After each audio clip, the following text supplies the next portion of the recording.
Tony Hawk. We're at E3 2004, and you have access.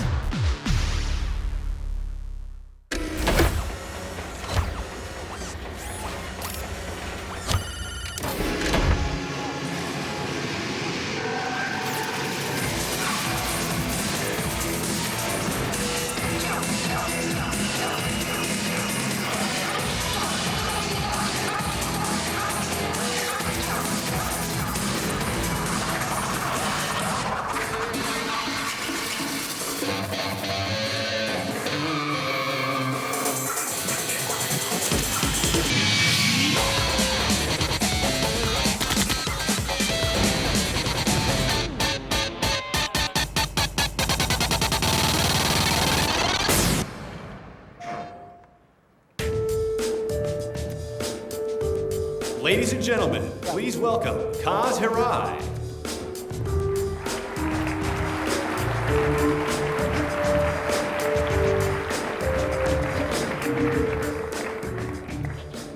Good morning and welcome to the E3 2004 pre-show festivities.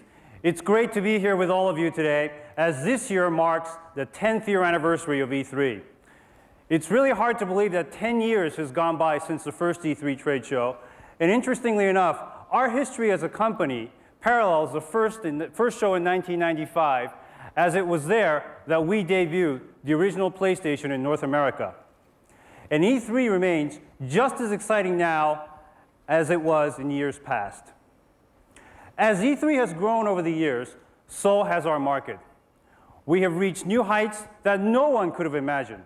And even more incredible, we have built this business of massive proportions on a global scale. And as a testament to this reach, Sony Computer Entertainment has shipped more than 170 million units of hardware and more than 1.5 billion units of software, which in my mind is a pretty amazing accomplishment. Looking back, there have been many constants since the beginning of the PlayStation. Great games that capture consumer imagination, competitors entering the market and fading away. But our focus and dedication to this category has been unwavering. A lot has changed, too. Games are more legitimate, more relevant. We broke the industry curse by leading in 2 consecutive hardware generations. And PlayStation is now big business, and the stakes are even higher. And we have created the first 10-year-plus hardware lifecycle to keep up with the ever-changing world of games. Today, we're here to speak to you about how we plan to evolve our business through new dimensions of PlayStation. New dimensions that will continue to propel the industry forward in the right direction and help us manage a healthy platform lifecycle for all. New dimensions that will inspire innovation and allow consumers to really connect with one another through the gaming experience. New dimensions that will take us into the mobile entertainment space for the first time. We have been talking about a bit about the importance of a 10-year hardware lifecycle and why this is essential for the continued health of the industry. But why is this so important? The dynamics of our business have changed, particularly with the advent of new, more powerful hardware technology. The increase in hardware prowess allows for more sophisticated games ultimately, but with a somewhat extended development lifecycle. As consumer tastes have changed, so have their expectations. And we have found that our consumers are spending more time with our type of entertainment, and they are adding more and more titles to their game libraries. So we owe it to the development community and to our consumers to build long, sustainable platform life cycles. Not only do we view this as an imperative for the future and health of our industry, but we also believe it as our responsibility as the platform holder to help bolster continued innovation within each generation. So, where are we on this path to future growth and development? Building a global audience is one area that only our company has been able to do and deliver for our partners. This chart outlines not only where we are with the platform today, but also the shape of our competitors from a worldwide perspective as of the end of March. As of the end of our fiscal year, Sony Computer Entertainment shipped more than 71 million PlayStation 2 units worldwide, which ends up being more than 5 times that of our closest competitor. And we have been fortunate to have software support on PlayStation 2 from day one, which has allowed us to push the limits of the install base, not just here in North America, but in all major markets on a global basis. And within this fiscal year, Sony Computer Entertainment will ship an additional 14.1 million PlayStation 2 units worldwide. More units in 1 year than our competitors' entire installed base. Specifically, in North America, we have seen incredible growth so far, just 42 months into the platform lifecycle. And as you can see from this chart, the total North American household penetration on PlayStation is close to 30% in the 104 months on the market. Through the accelerated growth we have experienced on PlayStation 2, we have been able to hit the 20% household penetration milestone in less than half the time. And this bodes well for the future growth on PlayStation 2 and is even more reason for extending the product's life cycle beyond the conventional period. We believe that the PlayStation 2 has the potential of reaching new audiences that we haven't touched with the original PlayStation. And it is a positive message for the entire industry at large. And even with the accelerated growth on PlayStation 2, it is interesting to know that the demographic base on our two platforms is relatively the same. The age ranges between the two platforms are pretty evenly distributed, but in half the time, PlayStation 2 has reached the same level of user penetration. Considering the fact that we specifically targeted the 18 to 34-year-old audience right out of the gate, one of the things that we have found to be most interesting is the increased growth in the 13 to 17 age range on PlayStation 2. And we believe that this is an indication that more consumers are turning to gaming than ever before. All of this data helps us to really understand our current consumer base, but more importantly, it validates where we want to take the PlayStation 2 platform business now and in the years to come. We view the 2004 opportunity as really the year to cultivate the casual gaming market. Now, let me make the distinction between the mass market and the casual gaming audiences. We know that more than 25 million people have a PlayStation 2 unit in their homes. We consider this the tip of the mass market iceberg. We are now concentrating our efforts on bringing in the casual gamer while still inspiring the core audience that has been with us for years. How do we plan to do this? Through 3 main areas: mass market pricing, platform-defining titles, and of course, through innovation. Smart platform management requires us to take a good, hard look at pricing on both fronts, hardware and software. And as we continue to view our platform business as having a 10-year minimum life cycle, decisions on pricing, more importantly, especially strategic planning for price reductions.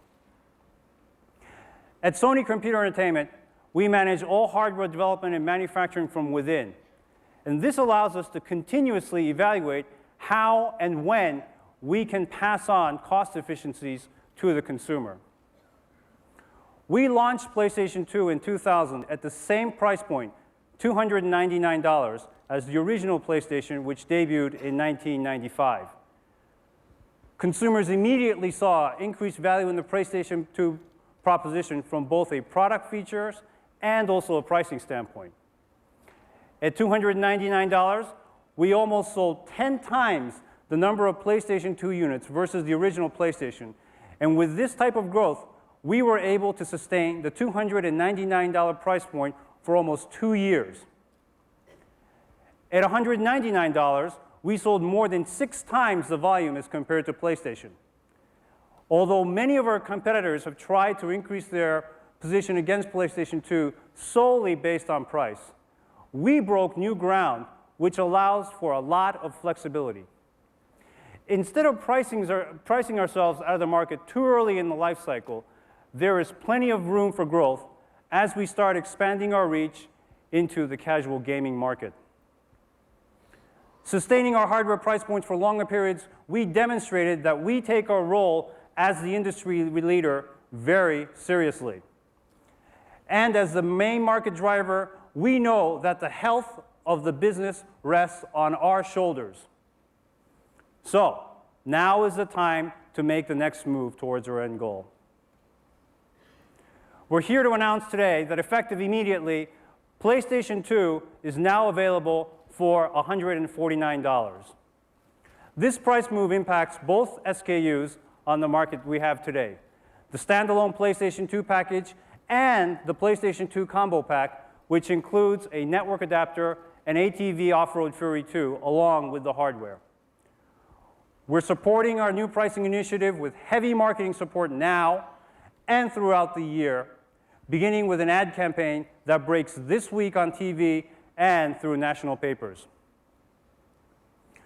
We're really excited about the $149 price point, and I'm sure that the market will respond in kind.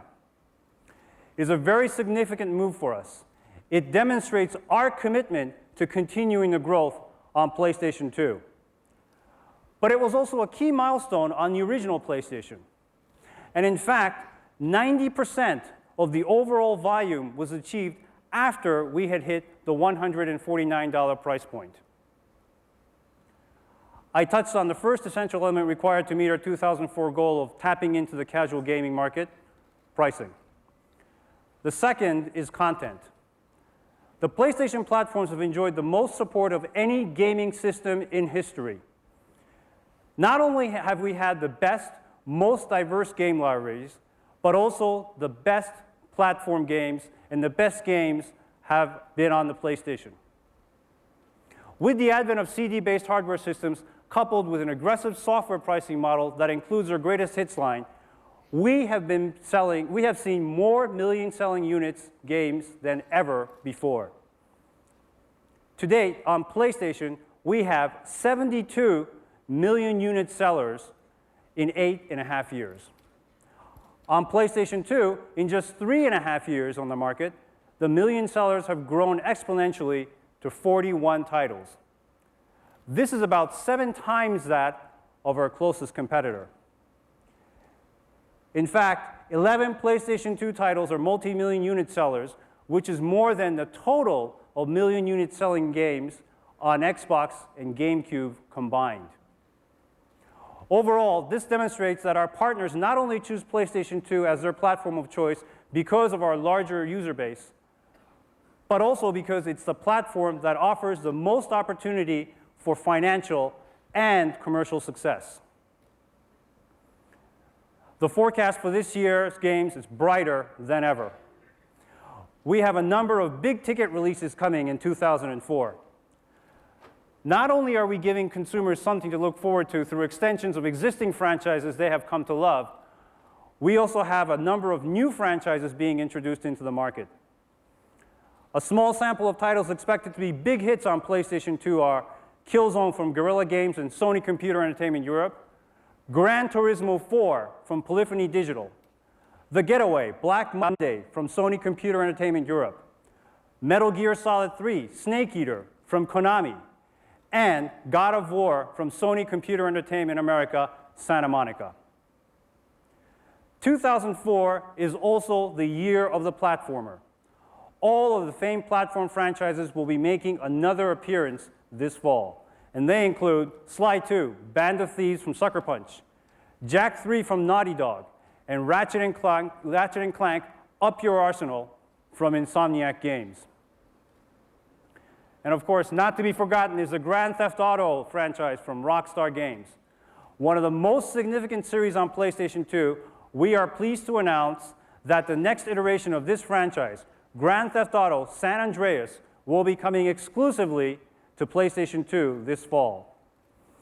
We look forward with great anticipation to hearing more about this product in the months to come. Another area that we at Sony Computer Entertainment understand better than any other platform holder is innovation. And with this, we know that innovation takes two forms, one driven by us and the other driven by the software development community. One truly innovative concept that we first presented to the world on this stage last year is iToy. Developed by our sister company, Sony Computer Entertainment Europe, iToy is a revolutionary USB camera that allows the users to really become part of the gaming experience for the first time by projecting their images directly onto the screen. It also introduced a new user interface that is not reliant on the standard controller. iToy was released only 10 short months ago, and since this time, we have shipped more than 3.8 million units worldwide. This demonstrates the insatiable appetite consumers have for something new and something different. It also shows us that our audiences embraces new types of gaming experiences, and through its release, iToy has challenged creators to think about the market differently. This experimentation has launched a variety of iToy applications. We have a series of products that extend the original iToy experience, like the original Play, Groove, and Sing. In addition, more and more developers are incorporating iToy functionality into existing games, like the recently released MLB 2005 from our own internal sports team. And now we're seeing a new 3D game experience taking off using iToy and its motion tracking technology. We're extremely excited by the growth and interest in iToy, and many titles are currently in development from our first-party studios around the world. Along with first-party support, we have seen significant interest from the third-party community as the iToy user base continues to grow. Some of the products you will see at E3 that support iToy are the new Harry Potter game from Electronic Arts, Dance Dance Revolution from Konami, and Sega Superstars from Sega. We believe that hardware innovations like iToy are important for the growth of this industry. And because initiatives like iToy have helped to bring in new users on a wider scale, like kids and families, we know that encouraging innovation will ultimately be one of the key cornerstones of the platform's success and a key differentiator from our competitors.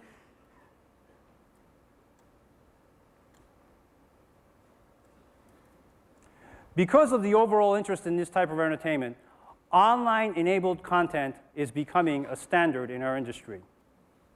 This content must keep up with the expanding consumer expectations, and online game development will play a key role in moving from one generation to the next. This includes both the in-home console market and the mobile gaming space. This slide outlines our overall online adoption curve since the introduction of the network adapter in 2002. To date, we have 3 million online-ready consoles in the market, which is currently more than 10% of our installed base. The 10% figure was a lifetime goal that we had set for ourselves, and the fact that we have been able to achieve this in less than 2 years is nothing short of astonishing. Our online community has surpassed all expectations to achieve critical mass in record time, with more than 1.2 million registered connected consoles. The more impressive fact is that we have been experiencing an uptake of about 100,000 new users a month, even during periods when new content was being introduced. And to put this in context, it's like adding a full stadium of people at the Rose Bowl to the PlayStation 2 online community on a monthly basis. These figures lead us to believe that 2004 is a growth year for online gaming on PlayStation 2. Not only do we believe that the best online content is developed for PlayStation 2, we know that our online library is the most diverse and genre balanced, which will help us achieve the ultimate goal of reaching the casual gamer market. In fact, by year end, we will have more than 100 online titles on PlayStation 2. And as the number of titles released on PlayStation 2 each year has remained constant, the portion of titles offering online capabilities has nearly doubled year over year. So, now let's take a look at some of this great online content.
Thank you.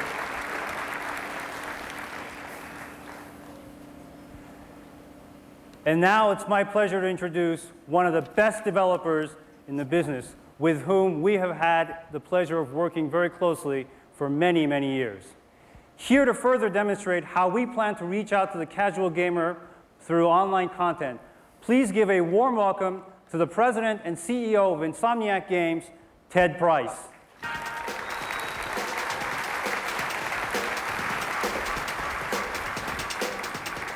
Guys, How are you?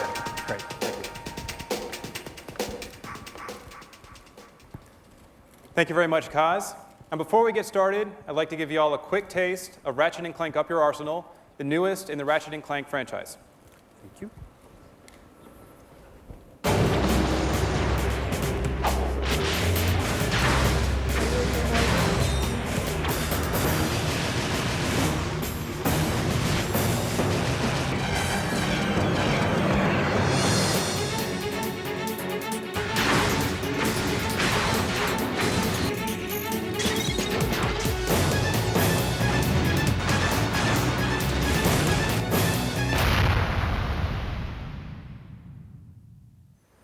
2 years ago, the original Ratchet & Clank debuted right here as one of the first real evolutions in action platforming in years. Since then, the original and its successor, Ratchet & Clank Going Commando, have sold close to 4 million copies worldwide. This E3, though, we're showing off what we think is the next step in action platforming. Ratchet & Clank Up Your Arsenal is the first online action platformer for the PlayStation 2. Now, this game is really 2 games in one. It's a huge single-player game, as big as either of its predecessors, and a full-featured online game. Today, I'll be talking about the online features and explaining why we think it will help expand the online market for the PlayStation 2. Now, when we started developing Ratchet & Clank Up Your Arsenal, we had 3 goals. The first was to become an online developer. And now, like most developers out there, we've been developing single-player games since our start 10 years ago. We knew that to compete in today's market, we would have to make the leap to online and do it very quickly. Fortunately, with Sony's help, we were able to do it in a matter of months. Our second goal, create 2 great tastes that taste great together. Chocolate, peanut butter, whoever thought that would work, right? Well, for us, it was online and action platforming. Put them together, create something completely unique. Furthermore, when we started looking at what was out there online, we realized that most of the games are very realistic. Most of the games take themselves really seriously. We asked ourselves, where's the humor in online games? Where are the farm animals? Nobody's doing it. The third goal we had, create more network adopters. Let's broaden the online market by bringing online to a new audience. Consumers who play games like Ratchet & Clank, action platformers. These players are less likely to have made the jump to online than any other market segment. Ratchet & Clank Up Your Arsenal brings these players into the online family. Now let's talk a little bit about the features for Ratchet & Clank Up Your Arsenal. We've got 6 big battlefields, 2 of which we're showing off here at E3. The game is peer-to-peer, and we can play 8 players at a time. For those who don't have network adapters, we also support split screen, so you can play against 3 of your friends at home. Furthermore, we're offering strong community support. We've got a full-featured online lobby with all the bells and whistles you'd expect to see from a dedicated online game. Features like clans, buddy lists, stat tracking, password-protected games. Furthermore, we're also supporting real-time voice chat with the Sony headset. 8 players can be speaking at a time, and we will run at a consistent 60 frames per second. Now, this is a first for the PlayStation 2. Now, as far as the online modes go, we're offering Siege mode, Capture the Flag, Deathmatch, and in a few seconds, we'll be showing off Siege mode, where we'll also demonstrate co-op vehicles, destructible environments, and the very cool weapons and gadgets that make up the Ratchet universe. And yes, you can turn your friends into sheep online. So I would like to start things off by introducing our players, all from Insomniac Games. First, the red team. Brian Hastings, our Vice President of Programming. Scott Reeser, online programmer. Eric Christensen, our Director of Gameplay. And Sam Christensen, online programmer. On the blue team, Brian Allgeier, our Design Director. Corey Stockton, our online designer who kicks my ass every single time I play this game. Eric Ellis, online programmer. And Doug Finch, our QA manager. All right, guys, you set? All right, let's start. Okay, so what we got going on here is red versus blue. Red is trying to take the blue base. Blue is trying to take the red base. Now, we've started the battle in mid-battle because these battles are big and they can take a long time. What they're trying to do right now is take nodes. When you take a node, you actually give your team an advantage because if you die, you can respawn at a node. Furthermore, you can see that we've got vehicles operating here. We've got, let's see over here, we've got guys using the different weapons. We've got different skins going on in the game. This vehicle right here is the hover ship. It's one of our 2 vehicles that we're offering. What's great about the hover ship is that you can take out destructible environments and you can carry passengers. So what he's doing right now, I think, is about to drop off one of his buddies. Actually, he's trying to kill this guy right here. And this player over here has the swing shot. This is a very cool gadget that we offer. It's from the Ratchet & Clank universe. But as you can see, using gadgets in this game is very important.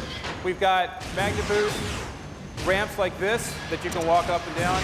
This guy is destroying one of our bridges. This gives his team a significant advantage over the other team. Let's see what we also got here. This player here is just taking a node. It looks like he's going to be heading towards the blue base on his own. Now, it's important to remember that you can't take a base by yourself. You definitely need friends, but he's going to try to do it anyway. What's important to note about the bases is that they're very well defended. We've got automated turrets, drones, what we call ball bots who will come after you and kill you. And anyway, it looks like the blue team has the advantage here. They have more nodes. Blue team is taking advantage of the red team by trying to snipe them from hidden spots here. Now, the more nodes you get, the more your team has an advantage because the other team will have to be spawned at their base and try to go all the way back to your base. This player right here is trying to turn his friend into a sheep. There we go. The first sheep in the game. If you turn into a sheep, you can actually respawn as a player if you stay away from the other characters. Here we got a character who's who's taking advantage of the magnet boots. One of the great things about using the magnet boots is you can stand on the ceiling and take out the turrets from afar. Let's see. The blue team is trying hard to take the red base, but as you can see, the defenses are pretty tough. These big Gatling guns will take out your health very quickly. This player here, the Ratchet, is using his different weapons. We've got a lot of different weapons that we offer. He's using the N60 machine gun, trying to take out the ball turrets. Now we've got a bunch of red guys here around the blue base who are actually doing a little bit worse than the red guys who are at the blue base. All they've got to do is take out one more turret, and then they can take the base. All you have to do is take out all the turrets and step on the teleporter. So it looks like all he has to do is step on the teleporter, and they win. So congratulations to blue team. Well done. Congratulations to both the team, red and blue. Thank you, guys. So I hope you all enjoyed that. We have that kind of mayhem going on at our offices constantly. But as you can see, Ratchet & Clank Up Your Arsenal is a very cool combination of online and action platforming. And we think that it will expand the online market for the PlayStation 2 and once again take the action platforming genre in a brand new direction. So please come by the Sony booth. We'll be playing Ratchet & Clank Up Your Arsenal for the entire show and hosting online games, and you can turn your friends into sheep. Thank you very much.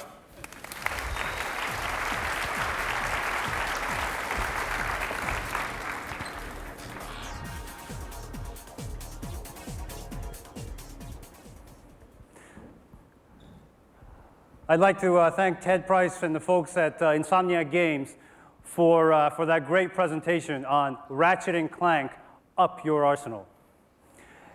In general, we feel that we're headed in the right direction, leading the online gaming charge.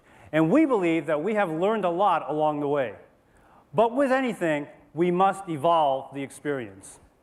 Again, we see innovation on two fronts, driven by us, the platform holder, and by the creative community. So far, the content is there for users to experience and enjoy, but in general, without the community. Right now, non-revenue generating head-to-head gameplay is the norm, but but not for long. We believe that the biggest potential driver for future growth is threefold: community building, commerce, and customization. As we move forward, one thing must remain constant, and that is control. And by control, I mean control from the content creator standpoint that includes the ability to retain their customer base, their IP, and customer relationship without mandates or interference from us. Control is also important from the general consumer point of view. We see community development in two ways: managed by the platform holder and managed by the publishers and developers. The natural formation is game-based communities. The next step is facilitating communication between those groups in a natural way. Our goal is to foster platform-wide community encompassing them all. Travelers cross borders between friendly states, each with their own customs and characters. But we are not deviating from our strategic approach and philosophy. The content creator makes the most important choices and controls its own destiny. Our new approach allows for shared consumer data options, and we will be offering a flexible solution for hosting for those that need it or require it. A billing system is also under development as well, and we can guarantee a secured network through the DNAS solution that we have already established. The main thing with our new approach is that all of this will be seamless to the end user. Another big area of concern for the industry at large is how to make money in the online space. In fact, many believe that this is the only thing holding online gaming back from becoming a true mass market proposition. One factor that motivates consumers is price or cost of entry. Our research shows us that consumers expect head-to-head play for free, and in fact, state that a fee-based structure is the main barrier to entry. We believe that the way to monetize online gaming is through mini transactions. We can substantiate this statement by looking at what's happened with digital music downloads. The music industry did not prepare itself for the future, a future that included the proliferation of online consumer usage. The music industry was almost destroyed by illegal music downloads. Then, Apple entered the business and presented a business model based on mini transactions that the consumers would be willing to pay for. But this is not the music industry. In games, our core is based on the latest technology practices, and I don't believe that our industry is structured to allow an outsider to pave a pathway to the future. Innovation and direction will always come from within. We view a future where small transactions are the norm, not just between consumers and content creators, but also among consumers themselves. We can make a fundamental shift by recognizing that the time a user puts into gaming has value. For example, a new player with money but not time could buy a Gran Turismo car that's been loaded and tweaked from an experienced player who's no longer playing. In order to bring this to reality, we need to be able to offer the hardware to support it. We released the internal 40-gigabyte hard disk drive for PlayStation 2. And in addition, we are currently investigating a non-HDD contingent solution for PlayStation 2. So, in summary, we know that consumer acceptance is there for online gaming. And in fact, as I said before, we're seeing an online uptake on PlayStation 2 around 100,000 new users per month. And to satisfy this demand, we know that supplying the best online content and an expanded community functionality will not only drive the market, but keep users engaged in online play, further extending the reach and shelf life of any online product. And to that end, we plan to increase our support for our business partners to ensure that they have flexible options for their online game plans while still allowing them control to their business and manage their franchises as they see fit. We know through our platform plans that the online evolution and game development will be a critical path towards building a bridge from this platform to the next. And most important, we believe that revenue generated from online content will be a reality in this life cycle, and we have the right plan to move the industry in the right direction.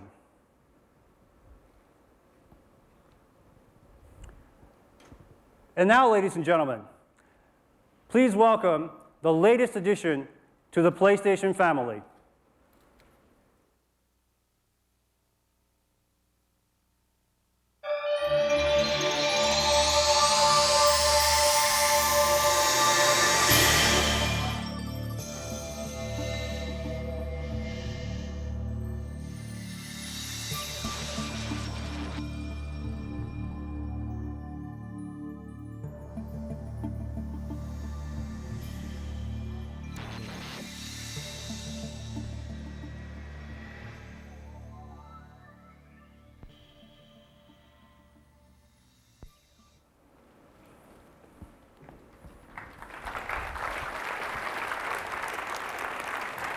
Thank you.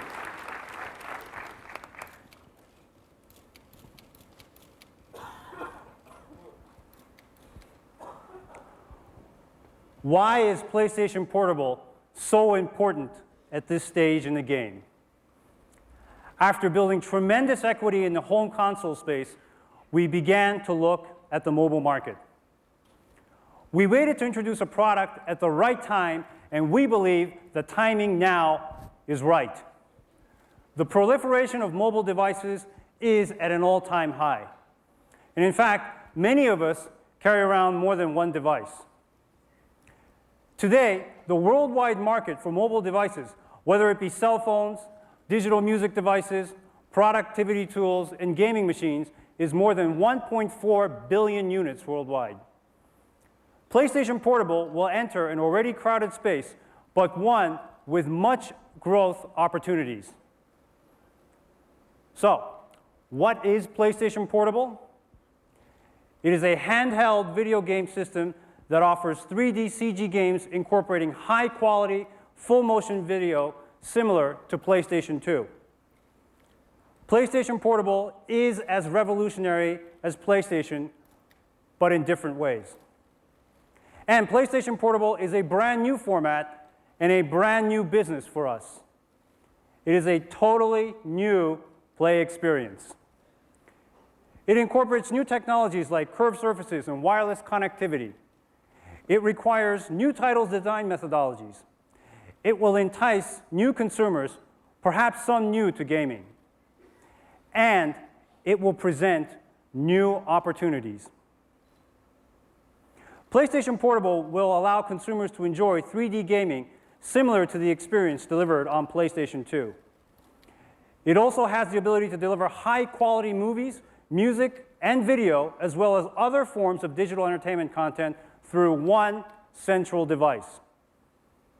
It is based on a new optical disc medium developed by Sony called Universal Media Disc, or UMD.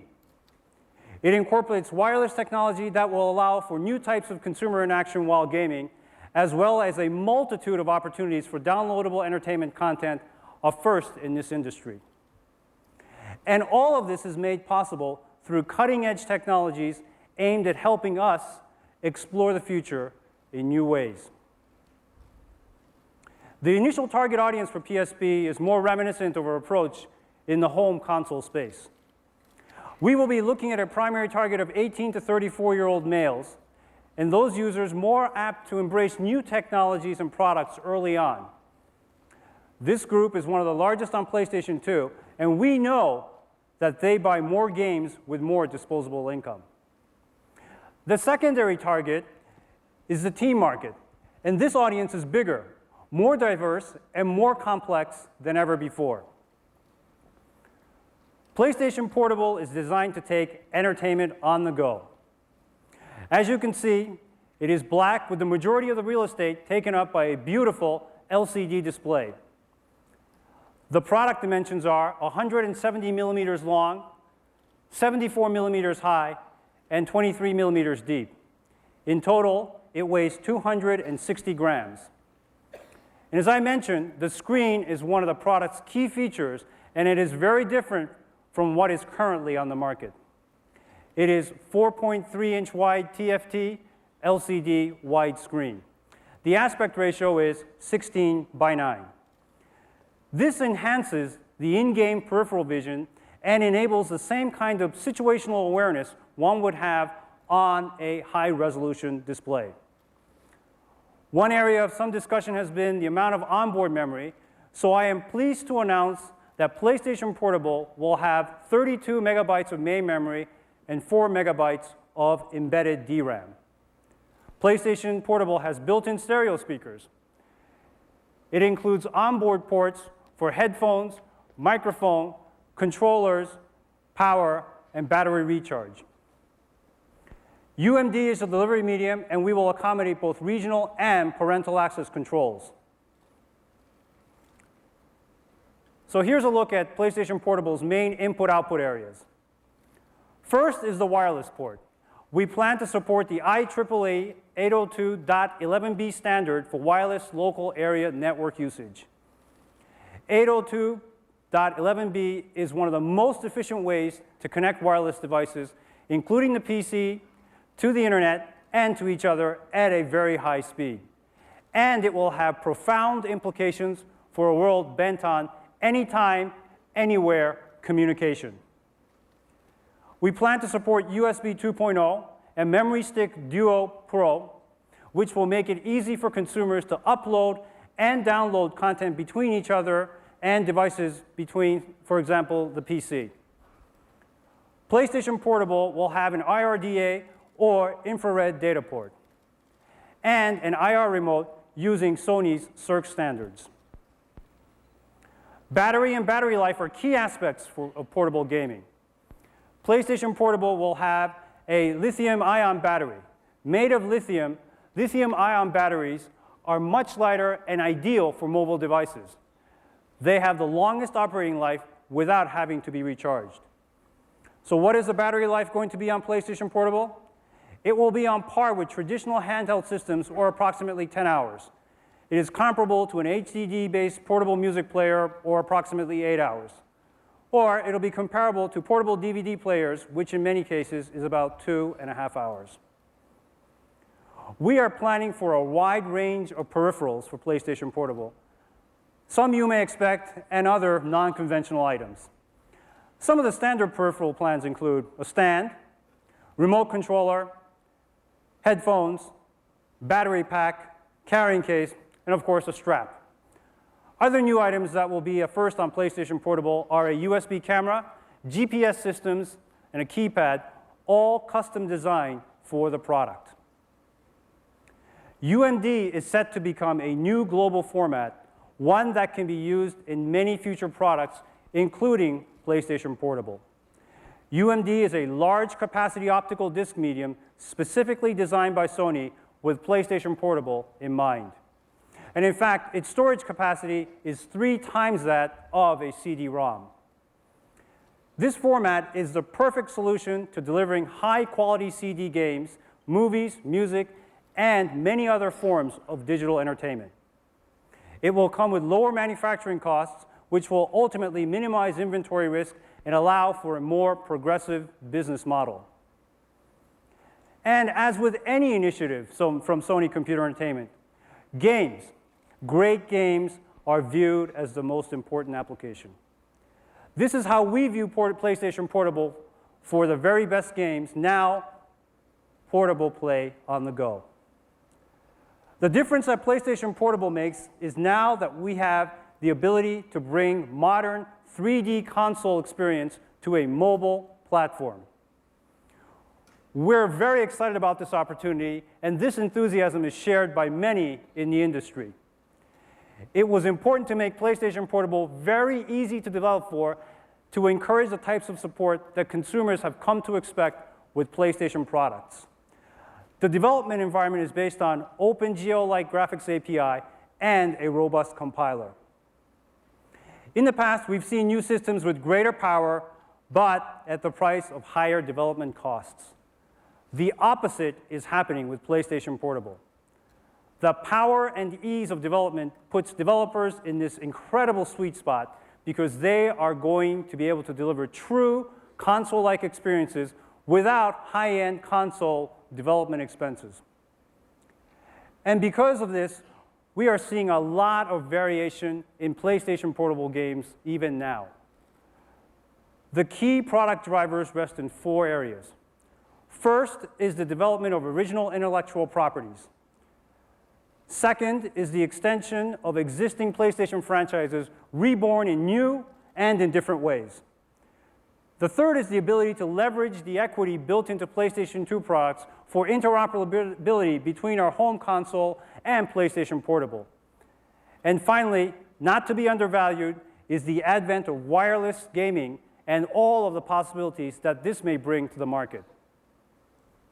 We view our world as one with a connected future.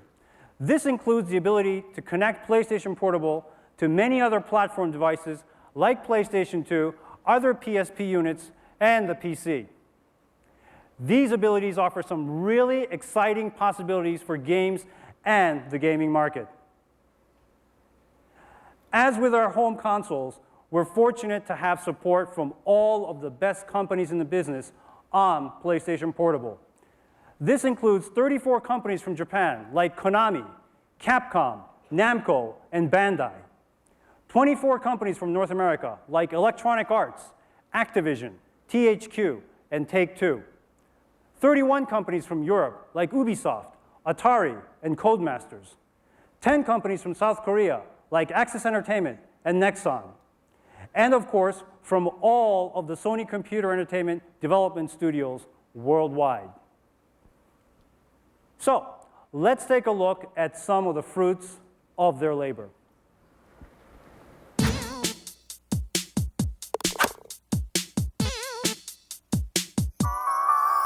We're gonna switch and flip so we get the hits that'll make you move your hips. In line with the funky rhyme, and the people say we gon' lose our mind. What?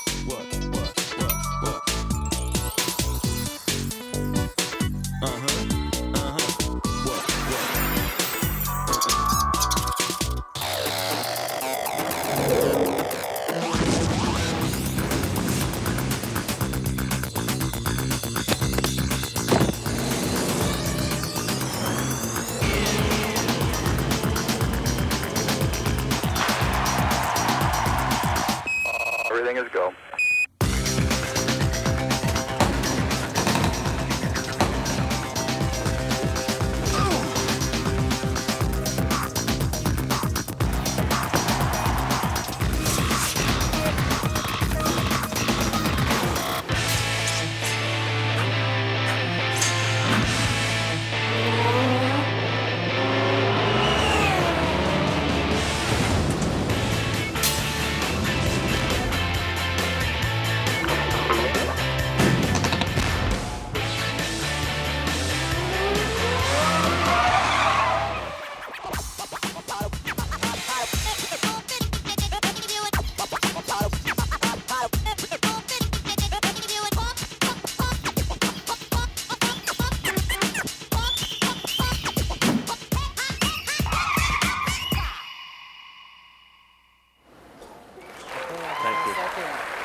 Thank you.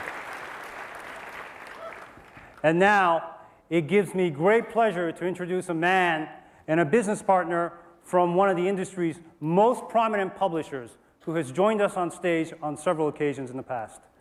Ladies and gentlemen, please give a warm welcome to the president of Electronic Arts Worldwide Studios, Don Mattrick.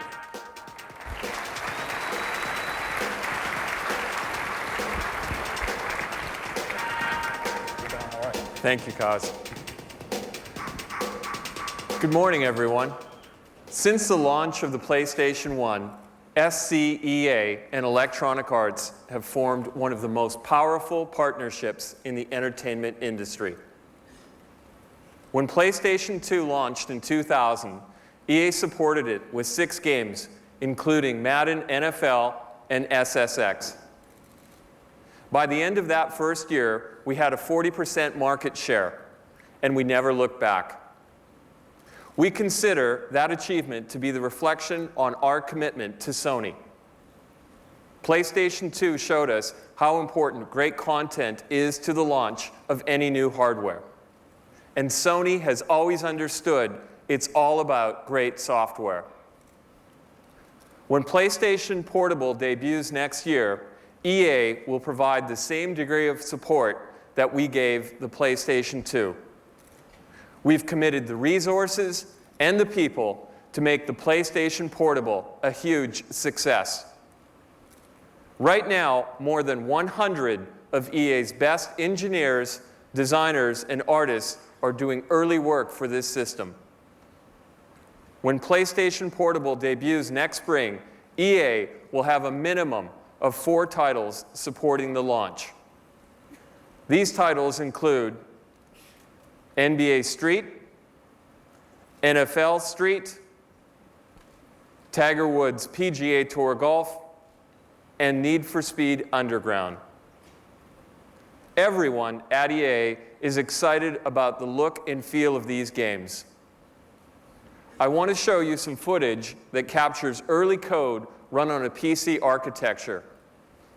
The emulator we're using is based on early specifications that Sony released in their public statements about the PlayStation Portable. I think you're going to be impressed. The super sharp graphics and 16:9 aspect ratio give these games a look that I think will soon be identified with the PlayStation Portable. Let's take a look.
Before I leave, I want to thank Kaz, Kutaragi-san, and all the people at Sony Computer Entertainment.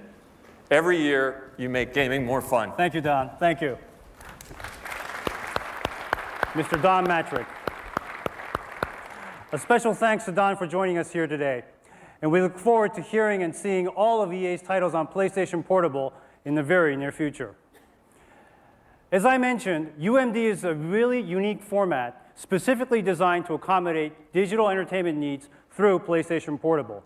We view games as the killer application for this product. But part of the process of establishing a new global format is encouraging support from a variety of entertainment partners.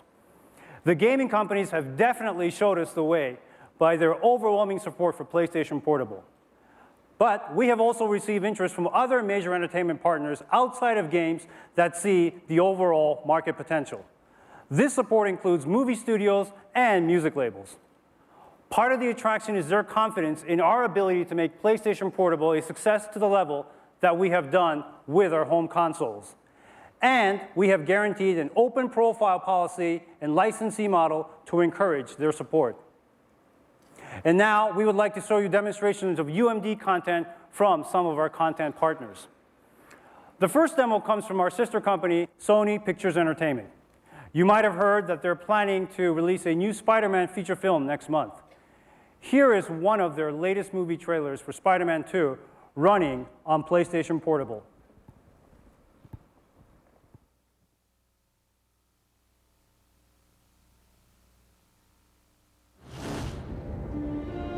I believe there's a hero in all of us. Gives us strength, makes us noble. Even though sometimes we have to give up the thing we want the most. Barker! Where you been? Looking for you all morning. You're late. Always late. You're fired. Look at you, Peter. Your grades have been declining. You always appear exhausted. I know, I'm trying. So where you been, pal? You don't return my calls. I've been kind of busy. Taking pictures of your friend. Spider-Man killed my father. No matter what I do, Do you love me or not? no matter how hard I try, I want Spider-Man dead.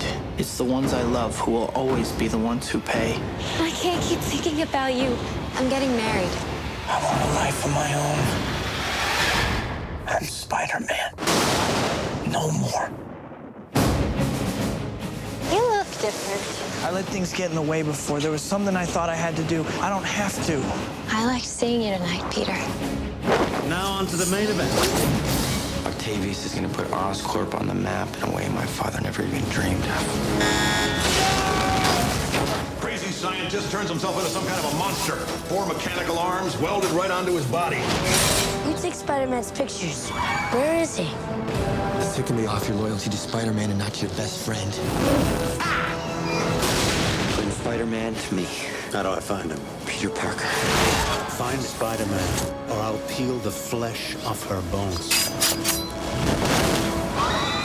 There are bigger things happening here than me and you.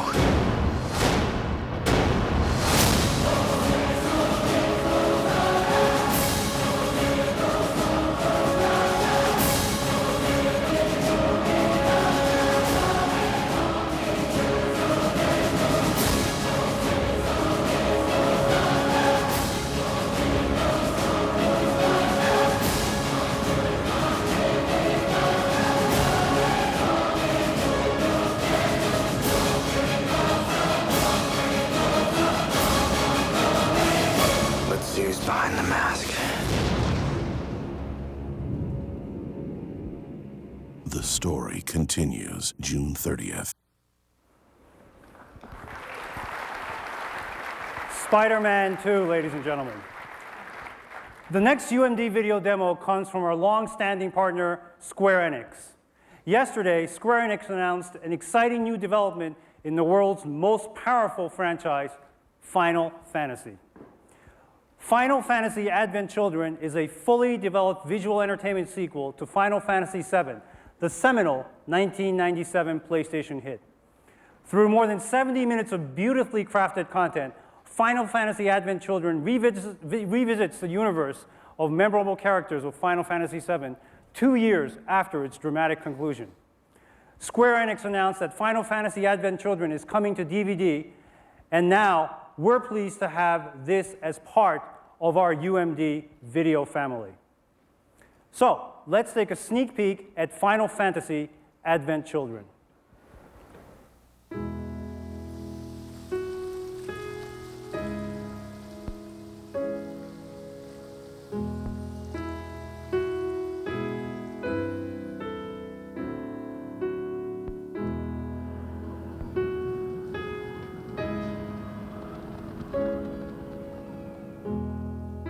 The planet weaves a cruel fate for men.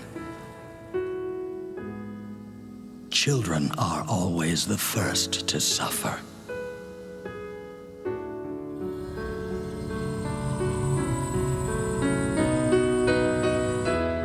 Geostigma, Genova, reunion. Children who have lost hope. Respite for the soul. And so he takes sword in hand once again.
7. Advent Children.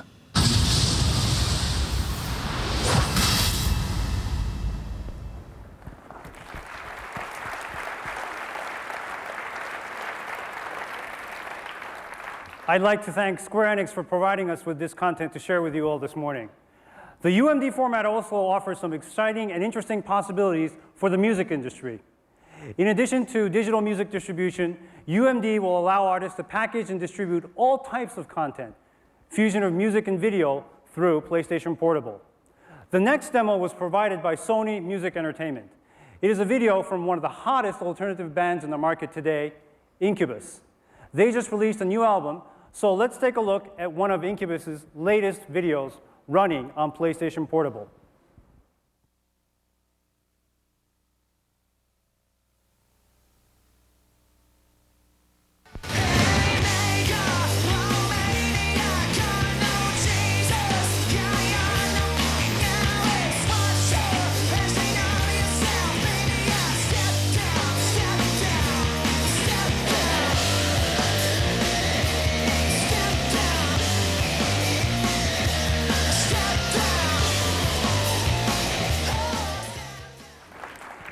Incubus, ladies and gentlemen. As you can see, the possibilities are endless. In addition to packaged media, we're also considering extending Sony Connect's digital music service to PlayStation Portable users. Launched last week, Sony Connect will be first available on PlayStation Portable in the United States. Please allow me to extend a special word of thanks to Sony Pictures Entertainment, Square Enix, Sony Music Entertainment, and Incubus for those great demonstrations. The PlayStation Portable release schedule breaks out as follows. Calendar end 2004 target in Japan. Fiscal end release for North America and Europe, or by the end of March 2005, with Korea and other markets thereafter. And we're on track to ship approximately 3 million units of PlayStation Portable by the end of our fiscal year. And for our final segment now, it is my pleasure to introduce my friend and colleague, Chief Technology Officer for Sony Computer Entertainment, Inc., Masa Chatani.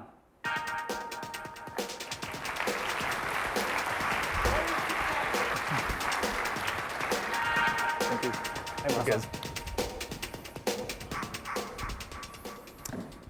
Thank you, Kaz. Hi, everyone. I'm Masa Chatani, Chief Technology Officer, Sony Computer Entertainment. I'm very pleased to be here today. In March 2001, IBM, Toshiba, and SE announced the joint development of a super parallel processor for the age of broadband networks. The project is codenamed CEL. Since then, in the design center in Austin, Texas, many architects and engineers have been working hard on day and night to develop innovative CEL processor. CEL processor has burst floating capabilities designed for rapidly increasing computation requirements. Massive data bandwidth is introduced to support huge floating point performance. In addition to this, outstanding performance, parallel processing architecture enables scalable systems for higher performance applications.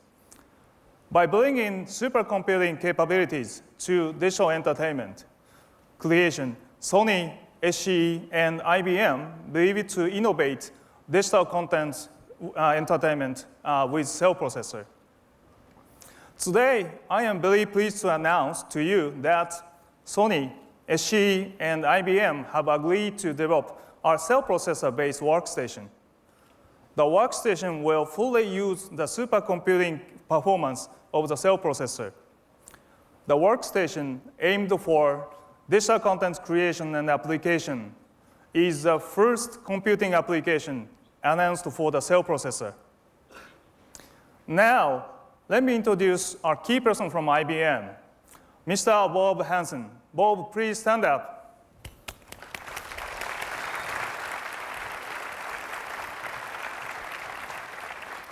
Thank you. Bob is the project lead of CEL processor-based workstations at IBM since we started this project. IBM, Sony, and SE will continue to work together to keep bringing innovations into the digital content creation.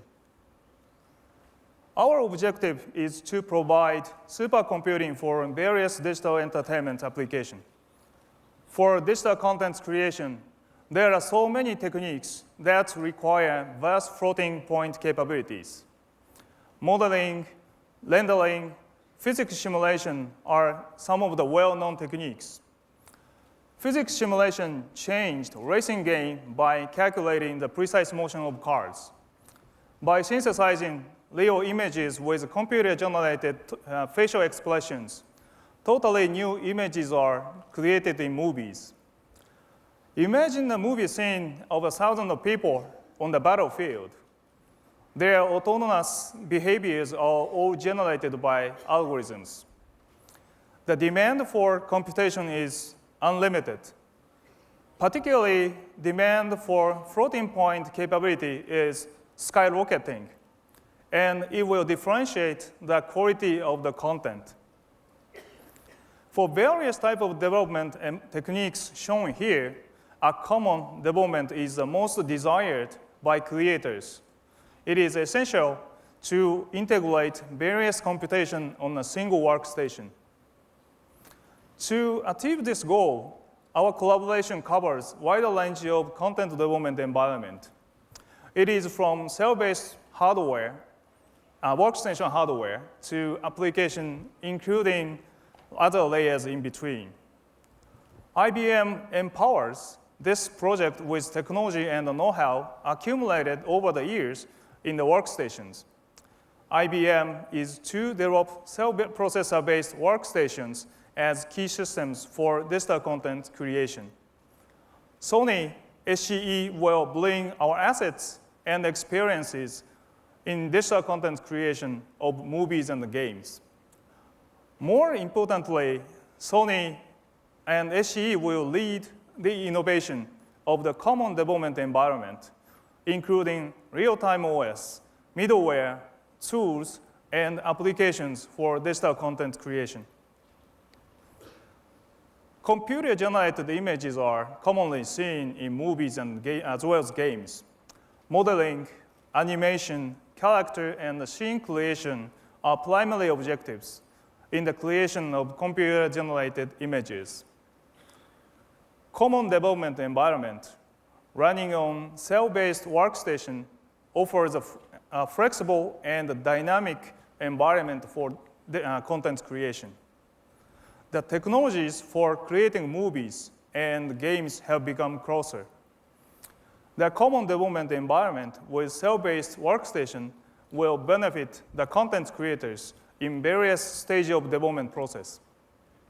In addition to the effectiveness of development, the supercomputing capability to create digital content will push the quality of the content much higher than that of today. In game development, programming, authoring, simulation, and interaction development are the key objectives. Unlike non-real-time content, interaction design, such as control of gameplay, becomes one of the important elements in creating real-time content. For the game development of our next generation entertainment system, SCE will introduce a cell-based game development system. Cell-based game development system will be the main tool for programmers. The system has dedicated architecture for targeted game platform. Cell processor-based workstation shares common development environment with game development systems. Thanks to the common development environment, cell-based workstations will help game development for massive computation tasks like physics simulation and encoding and authoring of video content. Now we envision a couple years from now, games and movies will converge to create totally new form of entertainment. It will be different from what we know as games or movies today. When movies and games are created, the data of the world for games and movies are constructed and stored on the cell-based workstation. When multiple cell-based systems are connected to the broadband network, cell-based system will form a single cyber world.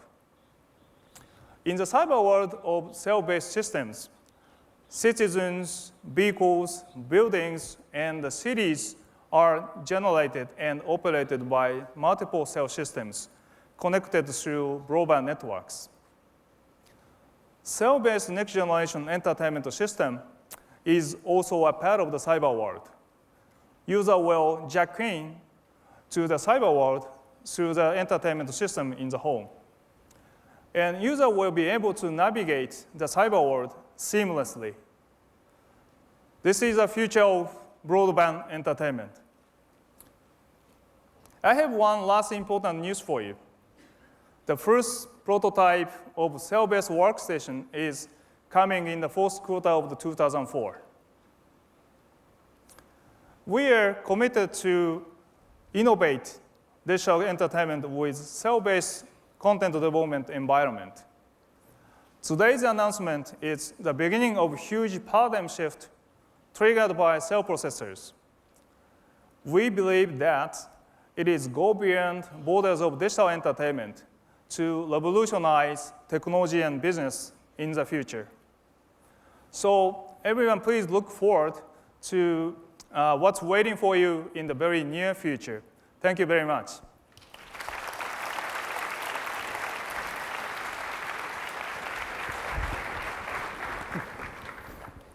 Thank you, Masa. Thank you. I'd like to thank Masa for being here today to share some of our plans for the next generation in computer entertainment. And I would like to thank all of you for joining us here today this morning. As you can see, we have a lot of really new and exciting things in store for the future.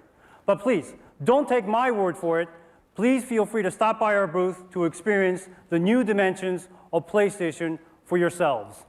Thank you, and have a great show.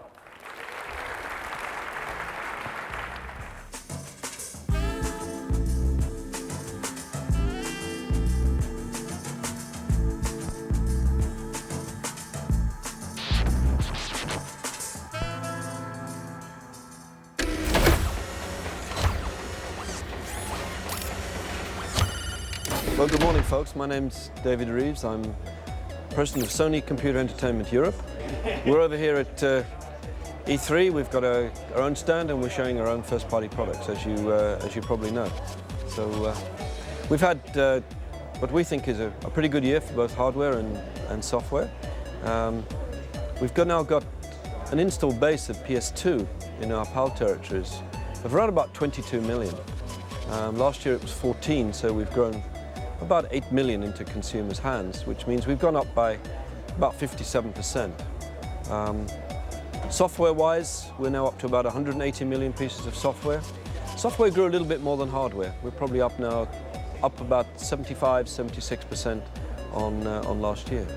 And with all the new products coming up, we're looking forward to a good year next year. We think we've got some nice products coming out for the consumers. In particular, there's one called Killzone, which you probably know about.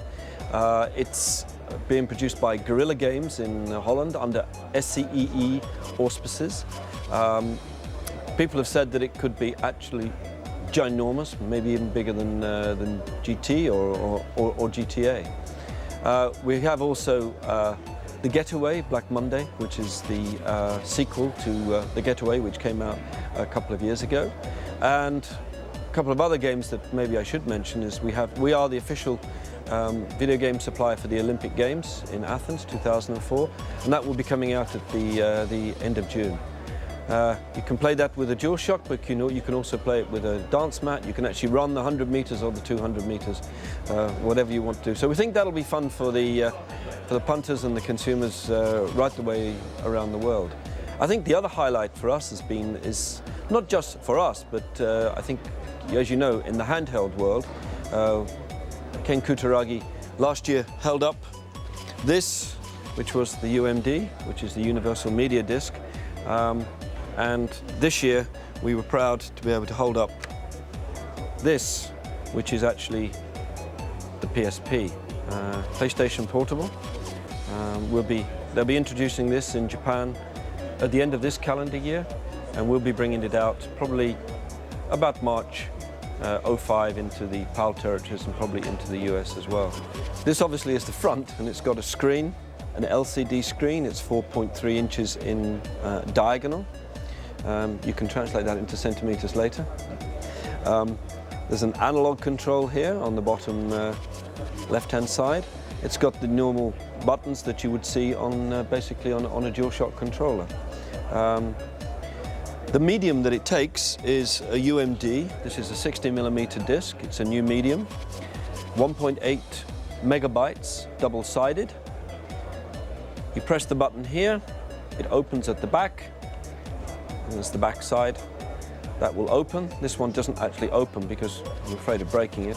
You put the caddy in like that with the disc, shut it up, and you're ready to go. It will play games, pre-recorded. It will play movies, pre-recorded, probably up to just over 2 hours on a DVD style movie, and it will play music as well, which will be pre-recorded. It has a USB connector there, which means you could connect it to any USB device. You can connect it to a PS2 as well. It has a slot here for a memory stick, which means that you can download music onto it and put your music onto the memory stick and then just play it back. It has the normal left and right buttons, as you can see here, as you would find basically on a DualShock controller. I think some of you who've been at E3 have probably been down to the stand, and you can see that there are models in black, which is probably the one that we will introduce. There's models in white and yellow as well. There are some peripherals. There's going to be a keyboard, a transparent keyboard with a stylus. There's going to be a GPS peripheral. Obviously there are earphones. There's a wireless connection. And there's going to be speakers as well, and there's a pochette pouch, if you like, just to be able to put in so that you don't damage the screen.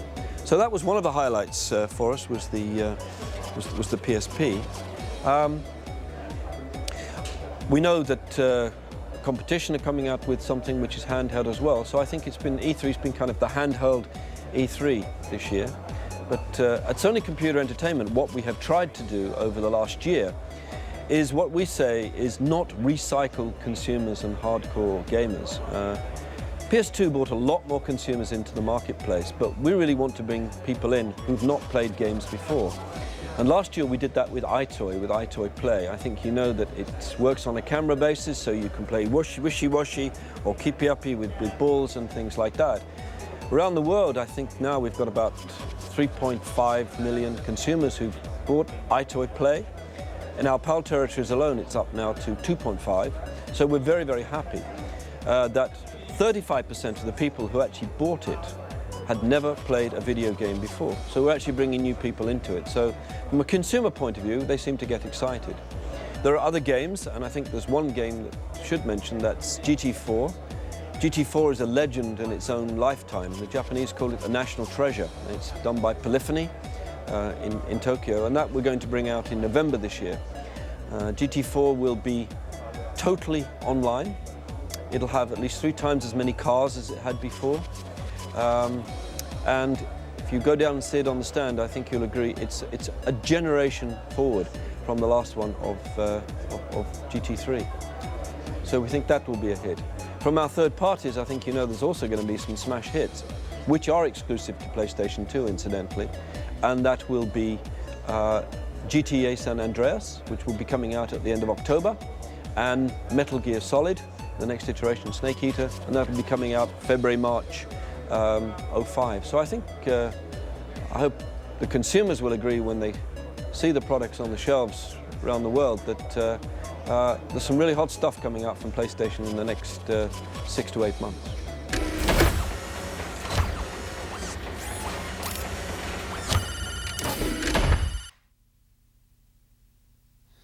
The journey begins, starts from within, things that I need to know. The song of the bird echoed in words you think's covering up the battle? Listen, the only thing across that ocean is Murska Air Base. That's Yuktobanian territory. Yuktobania just declared war. They've launched an offensive simultaneously, too. But haven't we been allies with the Yuks since the war 15 years ago? Captain's probably hating this more than anybody. He used to have a lady friend over in Yuktobania. That's just an old war wound now. Captain, 2 enemy planes on your 6. We can't defend the area with just 4 planes! Oh yeah, just wade through the missiles. What are you, nuts? On my nose! On your right! Right! Grim, that's yours! I'm going down! We can't let them crush our chance for peace. That's what I hate about war! No matter who starts it, it always comes to this!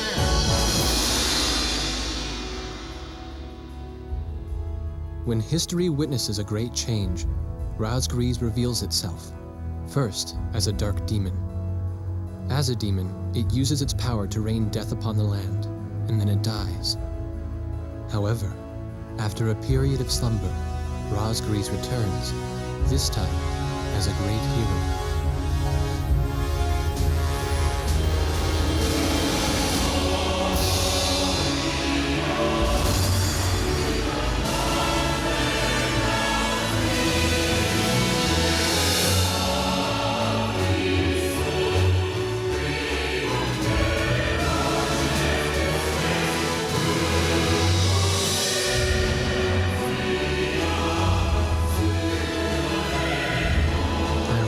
These people may well be the story I was looking for all this time. In fact, I was sure of it.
Audio log, December 5th, MedLab 6, Dr. R. Green.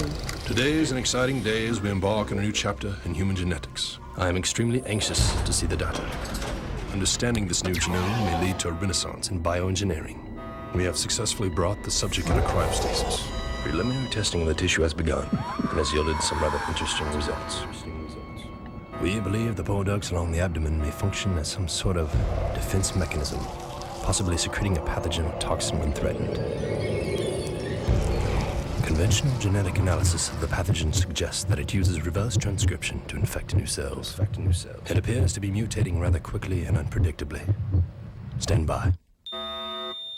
Everything is going extremely well. This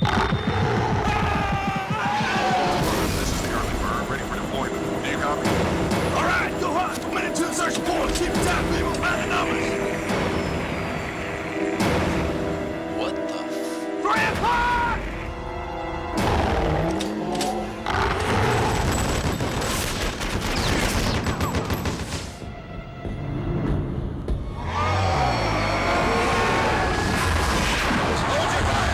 Team 2. It all started when some large creature attacked us. Creature? That was an alien. Here they come again.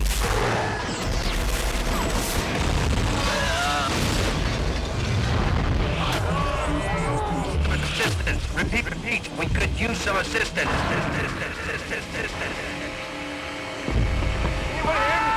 Come in. Is anybody out there? My God, can anybody hear me?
Away they go.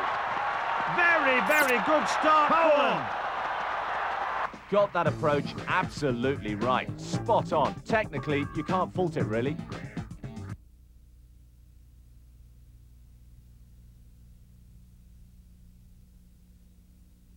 Clean start and a pretty even one too. Start by lane 7.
Spark solution.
Michael Morishita. I'm lead designer on Dead to Rights 2. And I'm about to demo Dead to Rights 2 for you. And here we go. Start with an alley level. As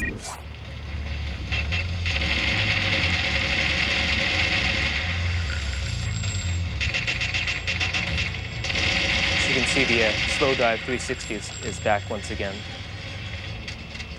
Going to go further deeper into this alley section.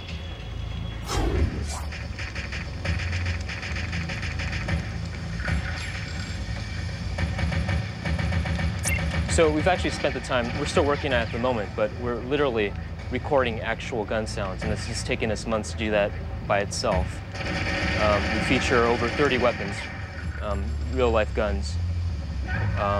Again, a full 360 dive mechanic, traversable objects, interactive objects. And here I'll test the, I'll show you a little bit of a 360 dive here. You'll see that the actual animation translates. Jack points the gun between his legs, goes into a full motion to get enemies behind him. And that's you know, due to the hard work of our animators that are doing their translation animations. I'm gonna hop over the wall over here, get to the other side. Things get a little bit worse. A lot more guys. Try to make this car catch on fire, so if these guys can spot me.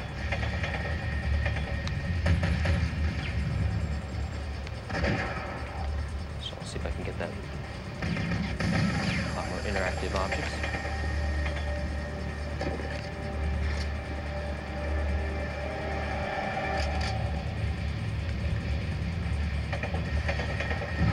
Now, as you can see, I'm trying to keep the linearity going, but also, you know, designing these levels so that, you know, it gives players a chance to explore a lot more of the space.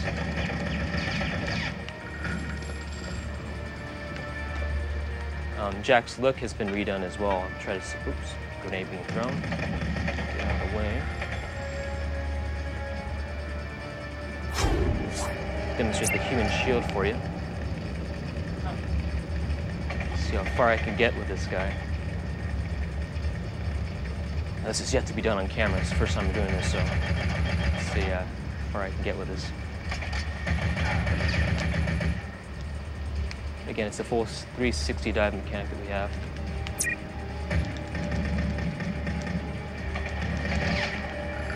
So now on the final level, we're hoping that we will add shadow to this. I wish I could show it to you today, but shadow at this moment is a little tiny puppy. So by the time of fall, you know, this year we will, you know, be a full-grown killer, and we promise you that, a vicious killer at that. So.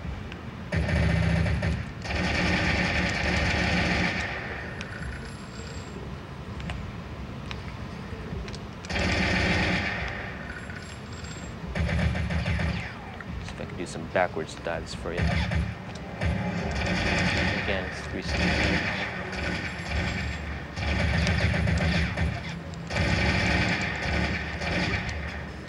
Got one more fire.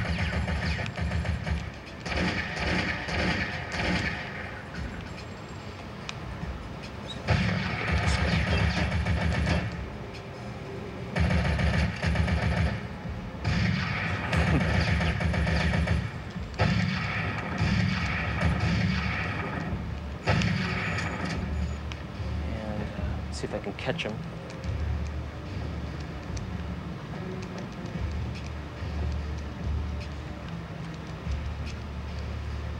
So now we venture off. The thug, I guess the kingpin and boss that's been fleeing, has bought out the feds, and now he's actually gone to his rendezvous point, which is at this third rooftop area, where a helicopter will be picking him up. And that's where Jack finds him. So we're kind of going more towards different types of end bosses here.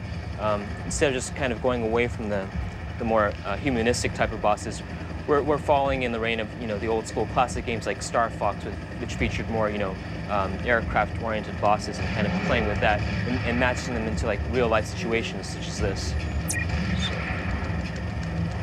So if I can even kill this guy.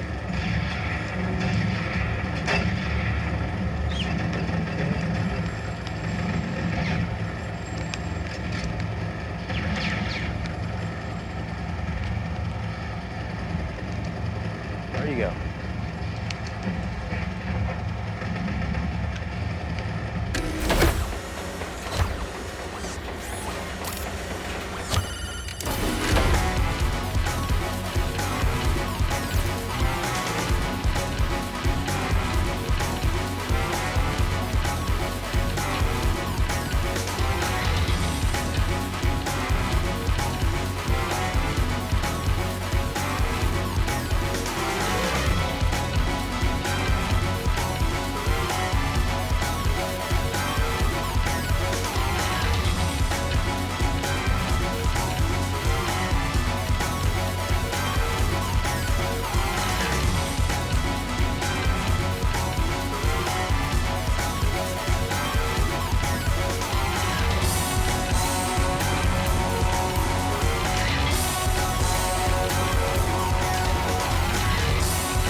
with the ball. Fast break. Huffman with the ball up top.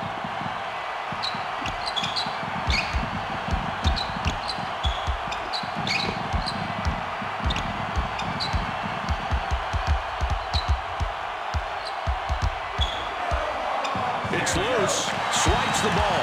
They've got a fast break.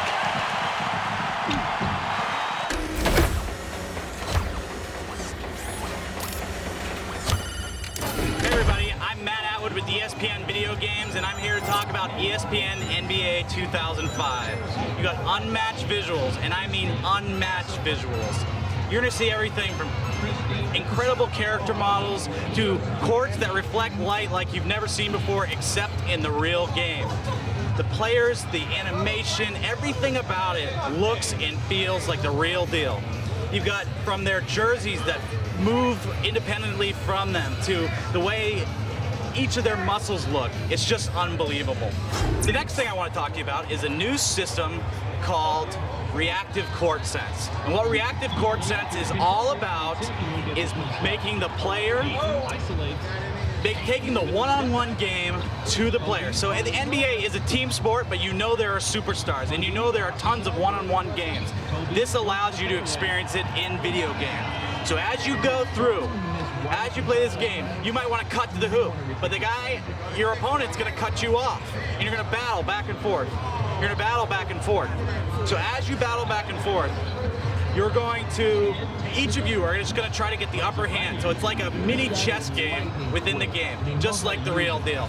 Also in this reactive court sense, your entire artificial intelligence, so your computer players, whether they're opponents or you're on your own team, they're going to react just like they would in the real game. So as, if you've got a player open down court, he's not going to stay open for a long time, especially if he's a superstar. They'll also double team superstars. It's no joke. Finally, one of the things that we're really proud of at ESPN Video Games is the ESPN integration. And that's so important because when you sit down to play a sports video game, you want to feel like you're part of the broadcast experience. You want to feel like you're sitting there on the football field or you're on TV, but you're controlling the outcome. And that's what we really want you to feel when you look at from cutscenes to ESPN announcers to the graphic overlays, the commentary, the depth of it, the scoreboards, everything about the game feels exactly like an ESPN broadcast. We're unmatched.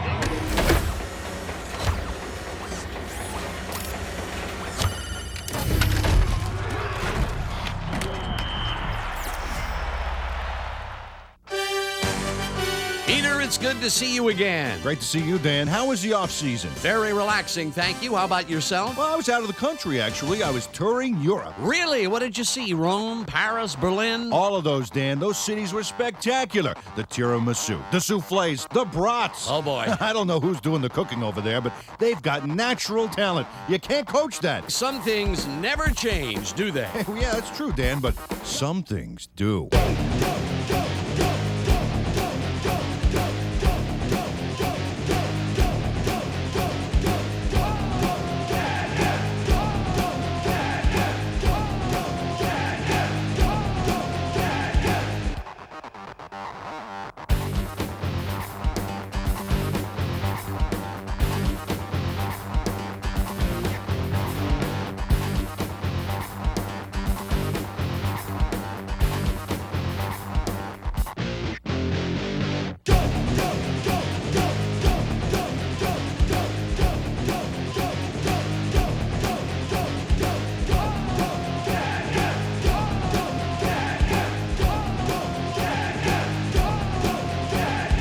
Now, Peter, promise me you are not going to say it this year, right? Say what? Oh, come on. You know, that coach thing. Oh, you can't coach that? Yes, that one. Every chance I get, Dan. Oh.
is born in the first-person view. F.1 channel sound creates an unsettling atmosphere. High-quality Japanese graphics create a more terrifying and twisted journey than the original. And another ending.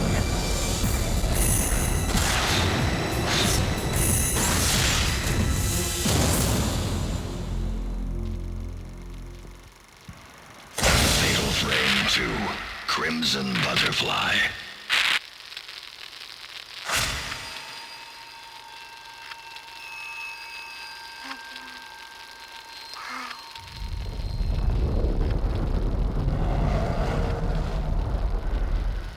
Terror returns on Xbox this fall.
There are thousands of ghost stories, tales of suffering, loss, and rejection.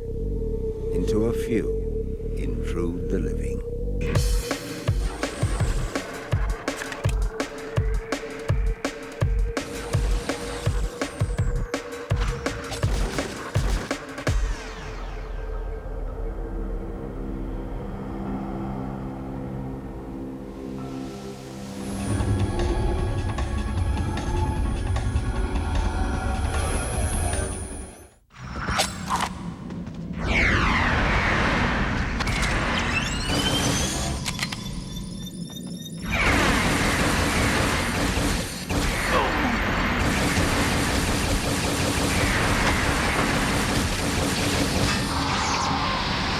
window.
I'm Jason Fitzgerald. I'm the product manager for Gran Turismo 4 in Europe, Australia, New Zealand, Middle East, South Africa. So I work for Sony Europe. Sony Europe's a bit of a misnomer because it's all PAL territories, basically. So I'm just going to talk about Gran Turismo 4 while I'm playing it and tell you about all the new features that are in Gran Turismo 4 as opposed to what's happened so far in the series.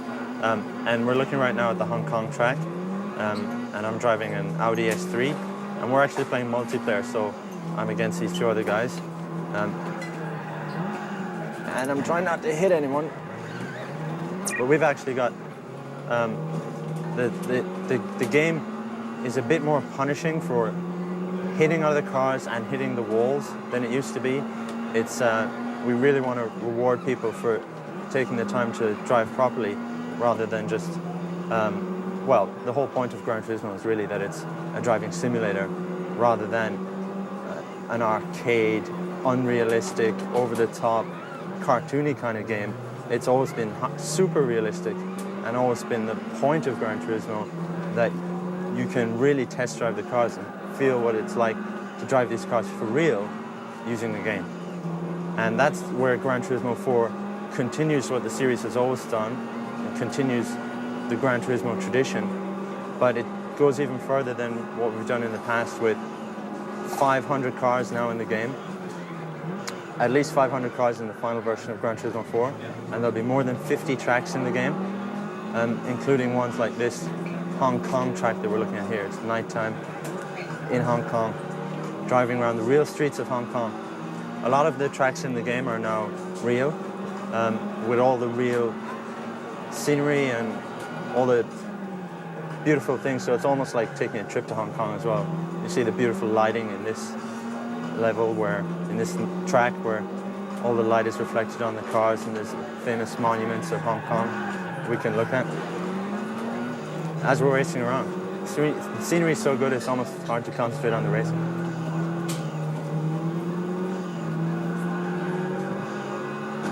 So other highlights of the game and other new tracks, I think especially important is Nürburgring Nordschleife, which is a 13-mile long, really epic track.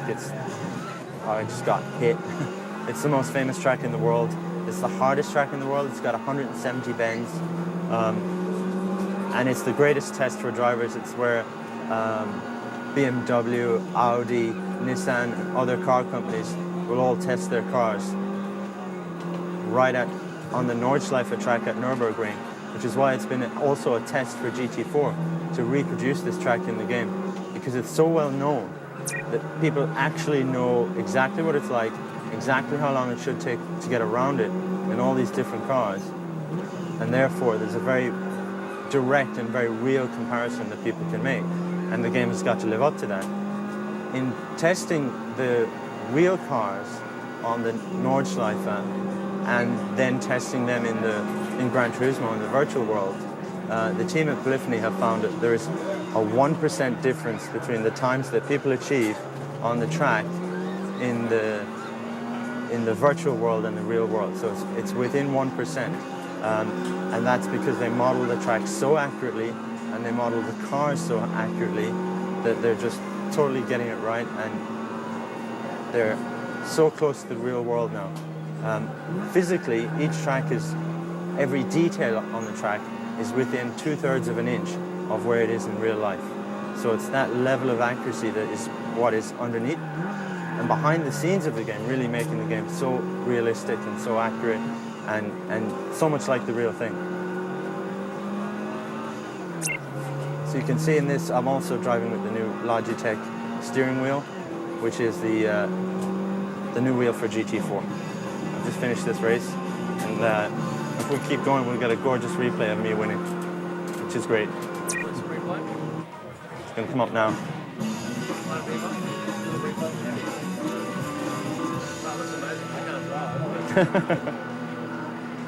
Yeah, that looked good though, because he stopped and...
My name is Amy Hennig. I'm the game director on Jack 3, and I'll show you some of the new things we've got going in the game.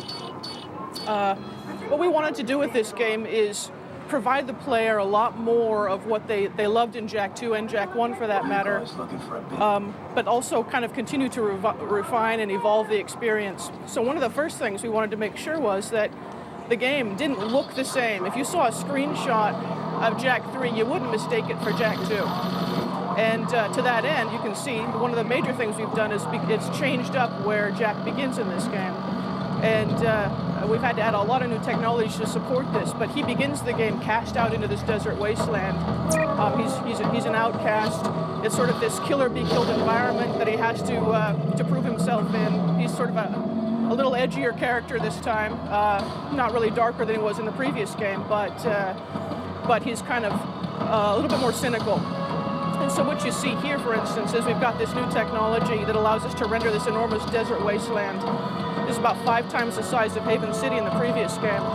And, but rather than being kind of this constricted maze-like environment that some people kind of gave us some critiques about, it's a fully open environment. And as in the tradition of Naughty Dog and the Jack games, seamlessly loaded. So as you just go from one area to the next, you're never aware of any loading events. It's completely immersive. The other thing that's new here that I'm demonstrating is obviously we have some new enemies. So you can see some of these guys. I'll try to get one on screen here. These giant desert metalheads. So you have a lot of new enemies that you have to contend with in this game, but they still sort of fit within the fiction that you're familiar with. And we have this rigid body physics model on these vehicles, so it's not just sort of a last-minute thought where we sort of throw these vehicles in and wouldn't it be cool to have wheeled vehicles. It's a complete physics simulation, the way it rolls, the way the gears work, all this kind of stuff. Now we've added a lot of other things. I'll show you some other stuff. We've added a lot of other things to the game to expand Jack as a character, as well as his mechanics. And the story, of course, goes without saying. That's something that we'll continue to have place a lot of importance on. So I'll show you some of the new guns. In the last game, he earned 4 different guns over the course of the game. Now he earns 12. So the original 4 that he had and 8 more weapon mods. And what we've done is we've placed them all right on. That was one hell of an attack. Skip through the cinematics so we can get right to the gameplay, but. We place them right on the D-pad, so you don't have to go into any sub-menu. The gameplay never stops. You can just jump right in, choose from your 12 weapons at any time just by cycling through the positions on the D-pad. So you can see here, for one of the weapon mods, you've got your familiar sort of, now I've taken out all the enemies, there's nobody to show you now. You've got your familiar sort of blast gun from Jack 2, and you've got a second stage of it, which I'll show you when I get past this obstacle. If I get past this obstacle, which allows you to do an area blast effect. And the third stage of it, which I'll show you as I open this door, is a grenade launcher. Whoops, that's a bad way to fire a grenade. And so you can see, as I switch through the weapons, the gun just changes real time, as fast as you can do it. So again, just the gameplay just never stops, completely immersive. Now, as far as some of the other weapon mods go, you have sort of the familiar machine gun that you had in the last game, but you earn more varieties of the blue type of weapon. So you've got this sort of Ghostbusters-style sweeping attack. And also, level 3 is sort of this homing missile. Very hard to talk over these weapons, but this homing missile that... oh, I'm not doing very good there.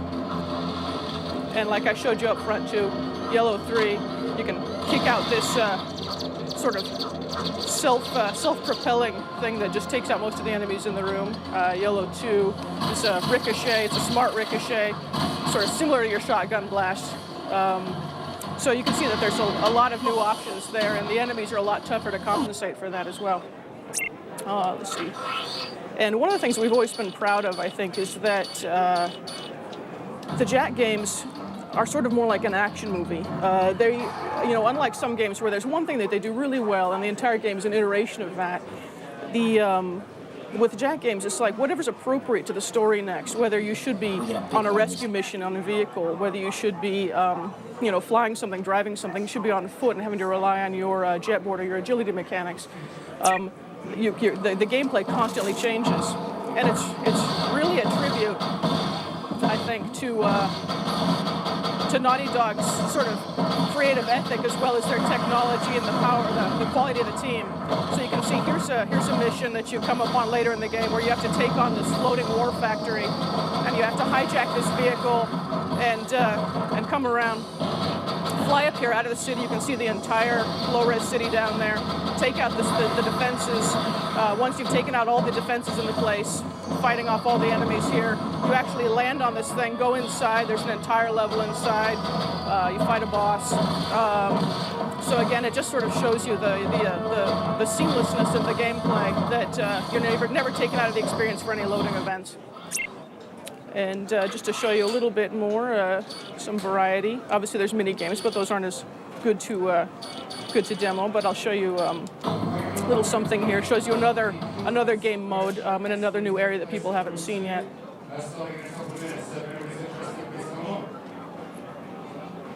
There's a lot of other new technologies as well that hopefully, if we do them right, are almost subliminal. Like there's cloth physics that are now in and just sort of deform naturally with the body.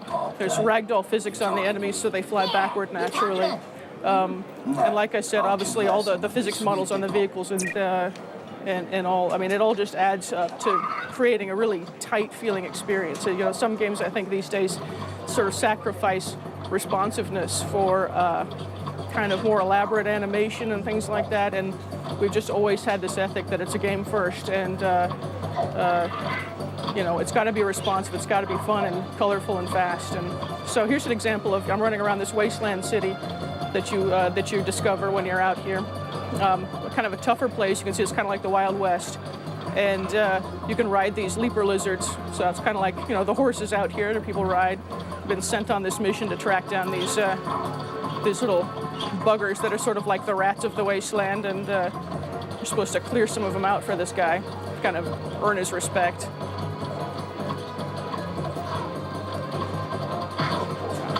Like that.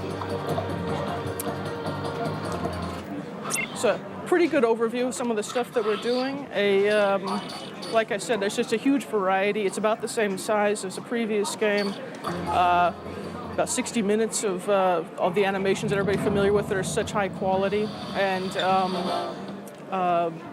you know, as immersive, the story is as immersive as the previous ones. It does tie up a lot of the loose ends. It is, you know, the third one in the trilogy, and we think you'll be really surprised by some of the twists and turns that they discover along the way here. But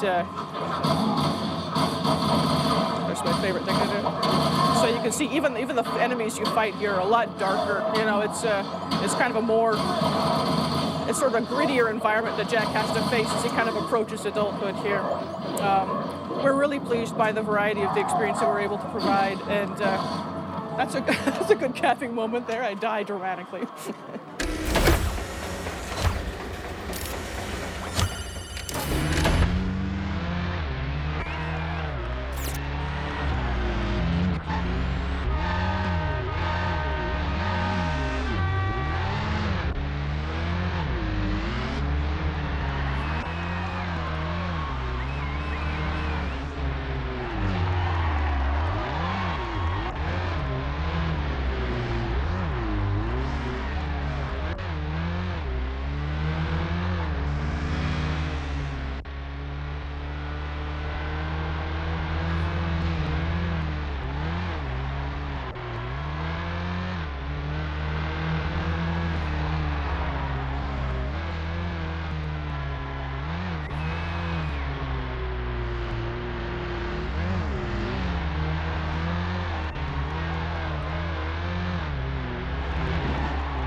Please don't hit me. Ugh.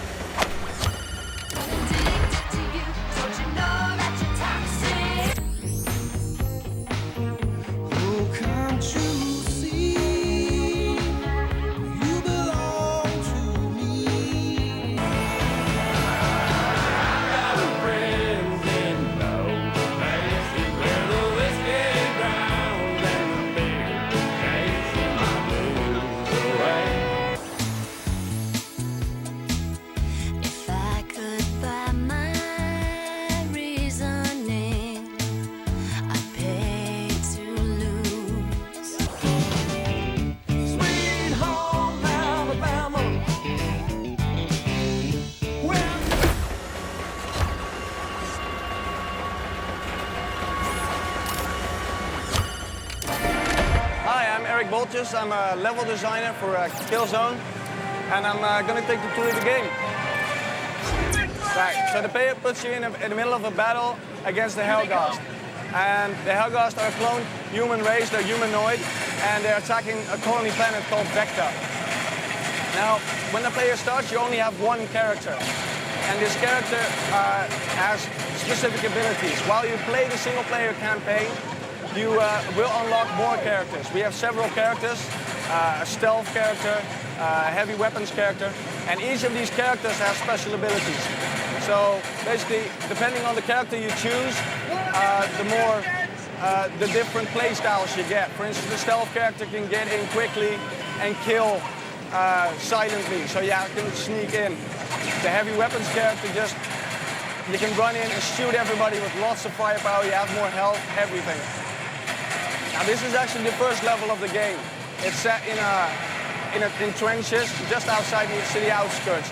Now every single environment that we've designed for Killzone has these character abilities in mind as well. So basically what happens is if you choose a specific character, the level plays completely different. Every weapon also has secondary fire. This weapon has a rocket launcher underneath it.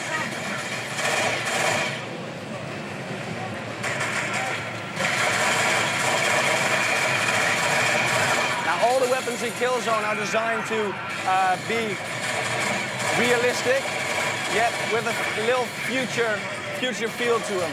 So all the weapons have, once you pick them up, they instantly feel recognizable. They're all bullet weapons, they're all things like that. I'll try not to die this time. In Killzone, there are more than 25 weapons that you can use. Everything ranging up from grenade launchers to rocket launchers to anything you can imagine.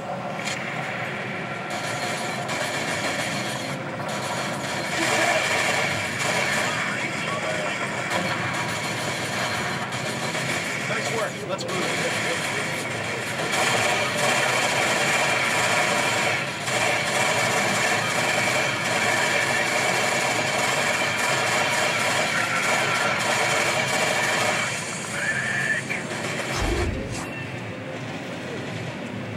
Now I'm playing as a stealth character, and which enables you to basically sneak up to enemies and have silent kills. So if you really try to be quiet and just walk up to enemies, you can kill them close range and shoot them with silent headshots and everything. So now I've killed an enemy without alerting all of his buddies yet. It just depends on how the player wants to play, how the player wants to act. It's all up to the player. But even if I don't want to do that with this character, I can still just run in and kill everybody.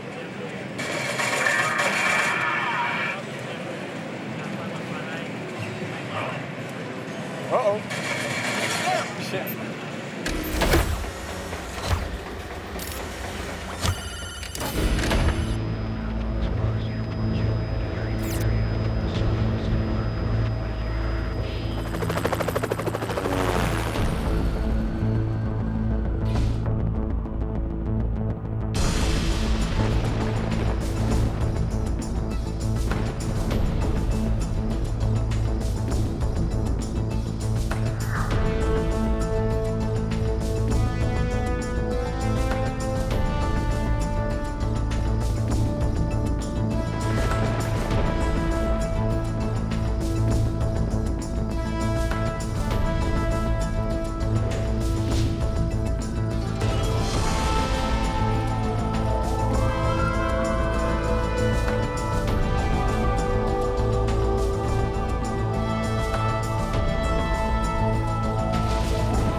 Hi, I'm Troy Skinner from Vivendi Universal Games. I'm the senior producer on Leisure Suit Larry.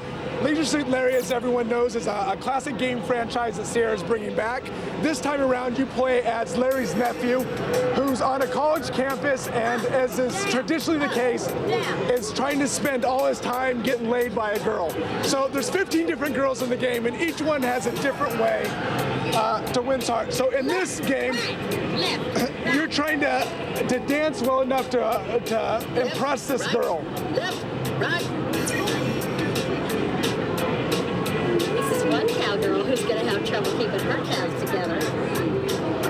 Down, up, right, down, up. So there's 5 different mini games you play to get in bed with this girl. You end up playing quarters with her, you mix drinks for her, you dance with her, you talk to her and convince her you're a country music promoter.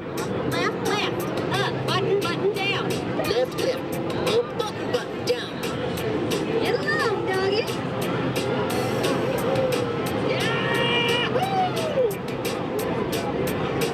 So what he's trying to do, there's all these mini games where he's trying to find a way to win the woman's heart, but at the end, he never quite gets the girl. So as you can see on the screen, there's an amazing cast of characters. There's 15 different girls.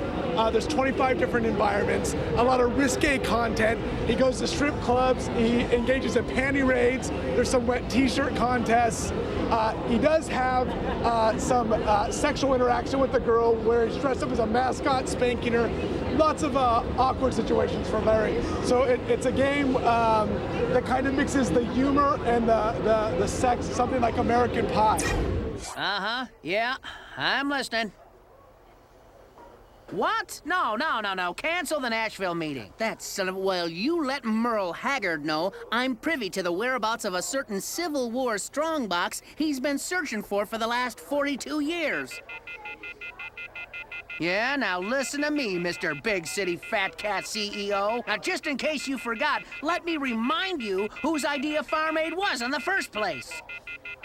That's right, me, baby. When I started this, I had a dream.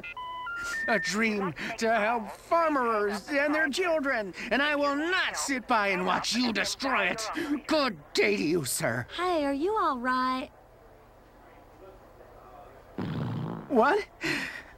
Oh, why, yes, thank you. I'm sorry you had to hear that. You know, I get so passionate about agricultural issues. I guess for all the money and success I've had as a country music promoter, I'm really just a good old boy at heart. But here I go, probably boring you to death, huh?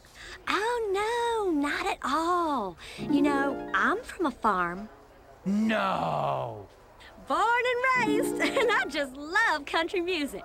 Oh, what stars have you met? Oh, I really don't like to name drop. Charlie Daniels. Charlie Oh, gosh. Him. That must have been nice.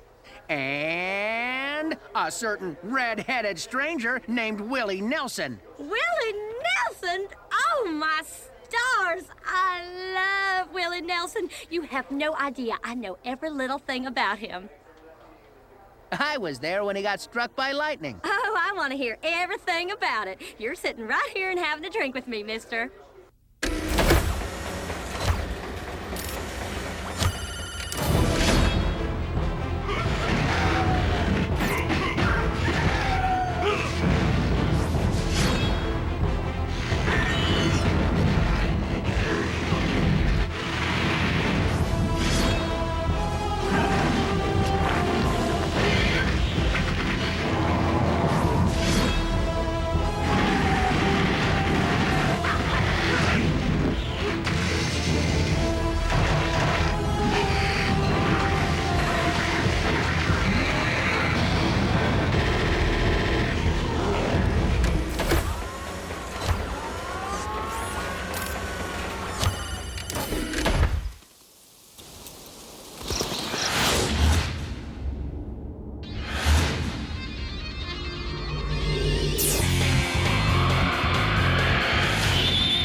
on defeating Sigma.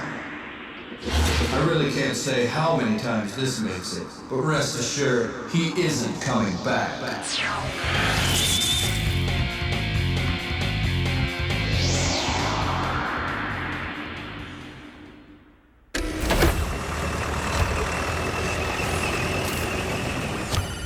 Over there.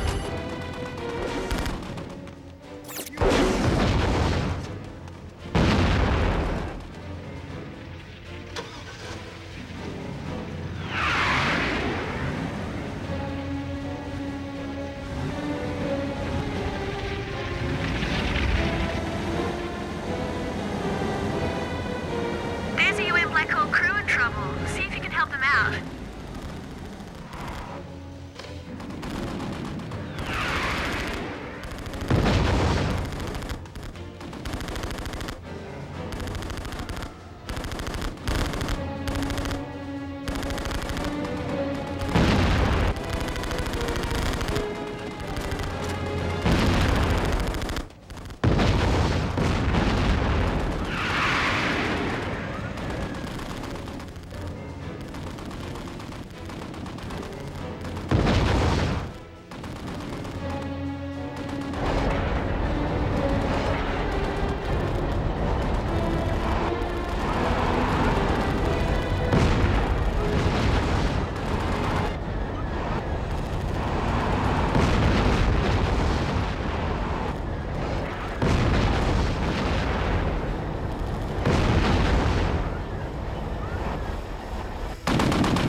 A sinister force hides in the shadows,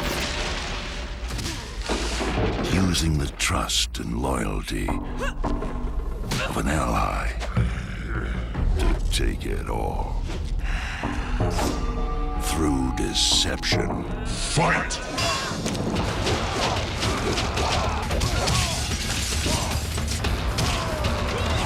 Completely new interactive environments.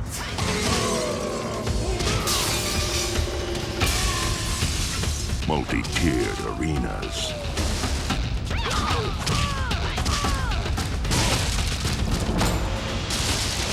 Hidden weapons. Unique game modes including chess combat.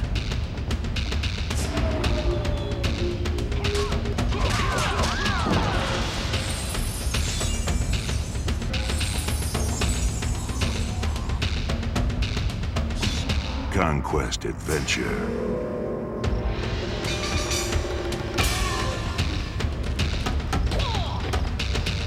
Puzzle combat.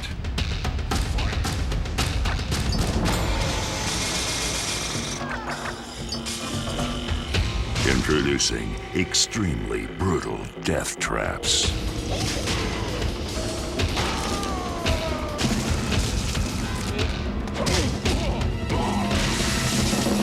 Mortal Kombat Deception. Coming October 2004. This product is not yet rated. Finish him!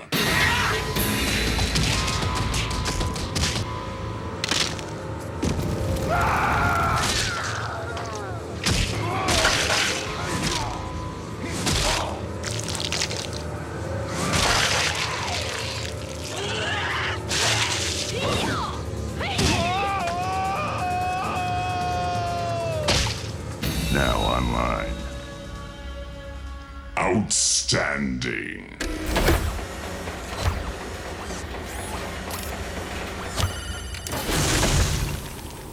Long time no see, Jake.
Tim Burton's The Nightmare Before Christmas.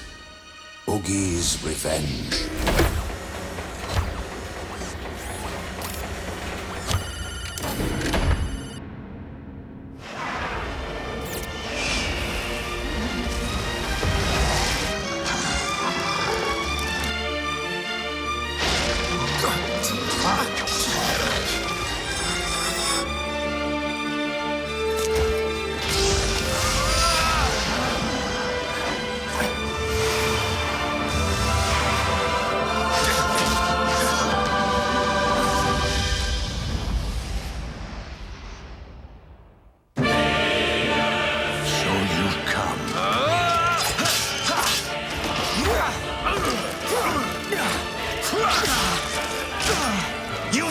here. Tell me, how do I get back? Let go of me!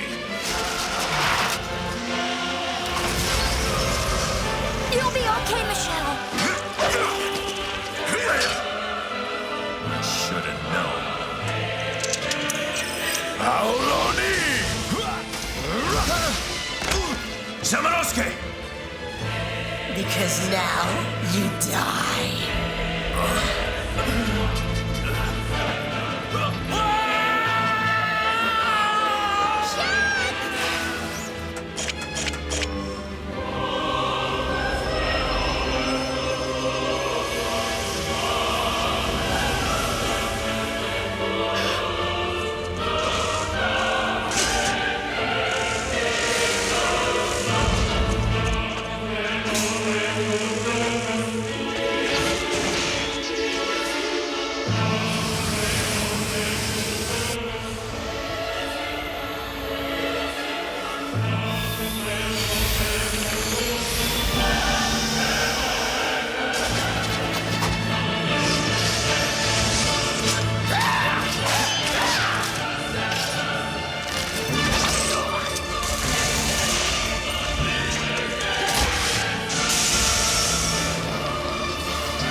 Got it!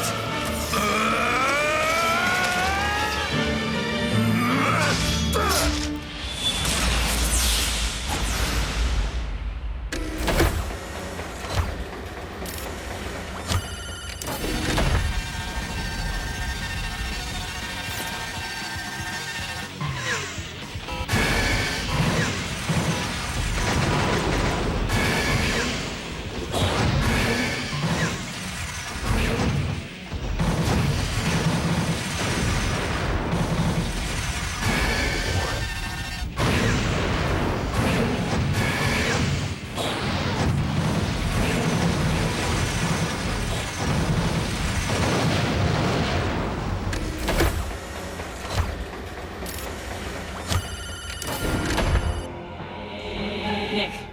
Where'd they take my squad? You're not ready, Nick. You have to recover your abilities. I'm ready to go now. You trust me, don't you? Nick, your power of mind control is returning. Get out of my mind! I am in your mind.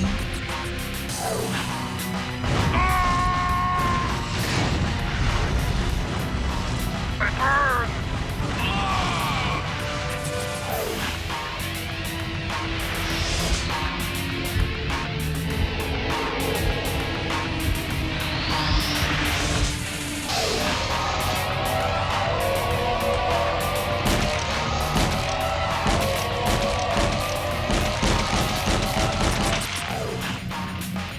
Scribe, I have waited a long time.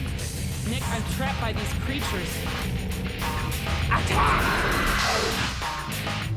You bastard!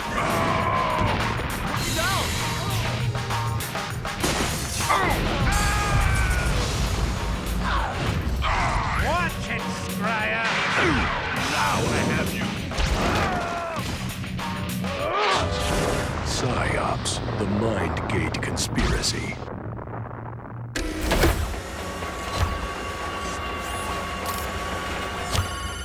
I'm Johnny Burns. I'm with Insomniac Games, tester for Insomniac Games. We're going to show you a little bit of the multiplayer level called Hoven, the ice level. Basically what we've got is an 8-player game. There's going to be several skins that you're going to be able to choose from. It's going to be broadband. It's also going to support the headsets. Now basically we've got a robo character. Essentially what we've got right now is a siege mode where you have a red team versus a blue team. And right now, what we're supposed to do is take over the other team's base.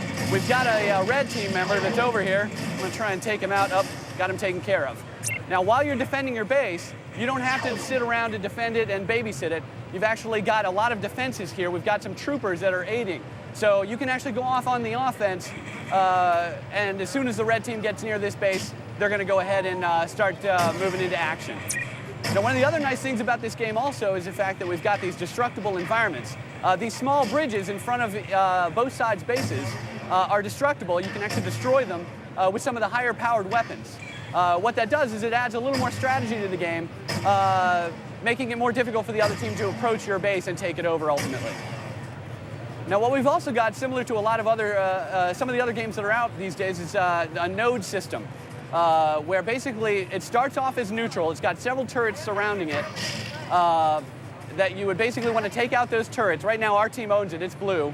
But what you do is take out those turrets, crank the bolt in the middle, and that'll take it over for your team, giving you an advantage so that whenever you die or anyone on your team dies, they respawn at that location.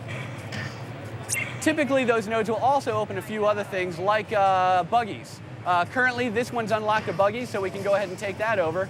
We've got 2 vehicles in the system right now with this buggy system.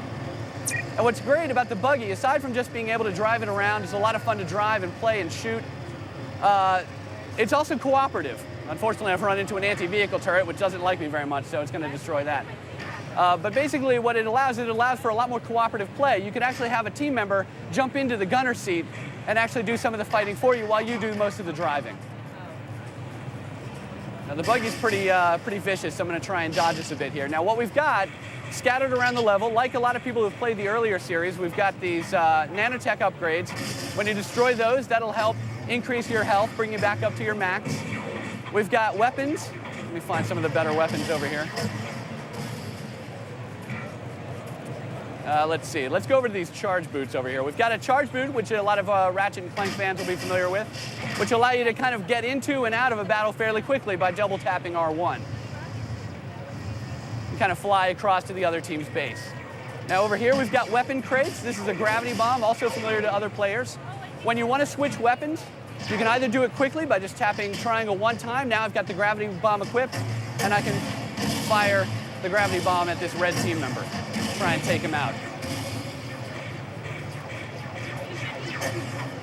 Now when a player dies, they leave behind what's called a weapon backpack, which that guy just picked up. Any weapons you had when you died are left behind. You get to pick them up and use them for yourself. Now somebody's apparently trying to use the pulse rifle to snipe me from a far distance. I'm going to try and dodge a bit. You can see the destructible bridges. Ah, he got me. So there we go. Now what's happened is now that I've died, I can take a look at our respawn map, and any node that we own as a blue team shows up as a blue location. So I can either choose to start back at my base or go to one of these other locations. I can just start right back in the middle. Okay, let's head back over here. Okay, we got another red. It's probably going to give me a hard time. Let's do a little juke and weave. All right, I'm going to go ahead and head over to their base and start taking out those turrets so you can see the defenses. Now, both sides have a different set of defenses. Each side has these troopers, but on the blue side we have what are called ball bots, where it actually spawns these balls that will chase the enemies down. Here we have shockers, as you can see, pretty evident by what they're doing there. As soon as you get near to the other team's base, you can start taking out these other defenses. If I don't die before that, and you can see these very heavily armed ball Gatling gun turrets that are going to start firing me. As I fire upon it, it's going to take the red team's base health down, which is shown in the top right corner of the screen. Once that base health is down to the bottom, I can then jump on the teleporter pad in front of their base, basically winning it for the blue team.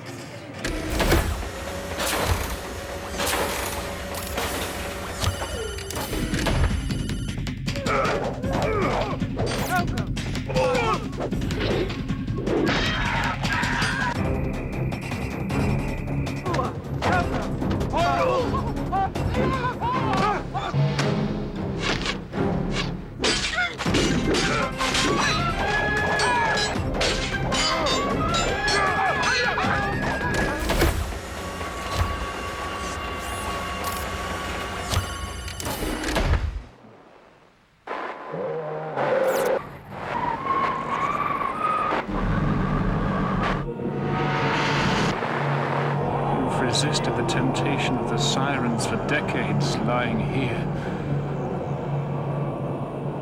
Everlasting life means everlasting pain. The entire village has been dragged into this other dimension. This is not reality, nor is it the underworld. I'm scared. Where is everybody?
Service joueur. Faute 0-15. To serve. 15 left. Happen.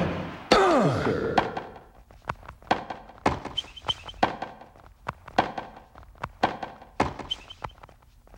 Love 15.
opened on the outskirts of London. Within the complex, there are department stores, a hotel, a nice park, and an office building. A complete urban complex. However, the complex has been taken over by a terrorist group called the URDA, led by Derek Lynch. Go, go, go! Hurry! Our mission is to liberate Garland Square and suppress the URDA. This is a dangerous operation, so keep your guard up at all times. Roger!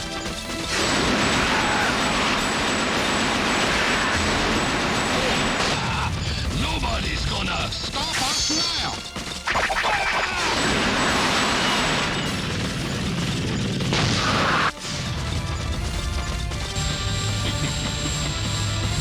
So you will understand and fear your own foolish mistakes.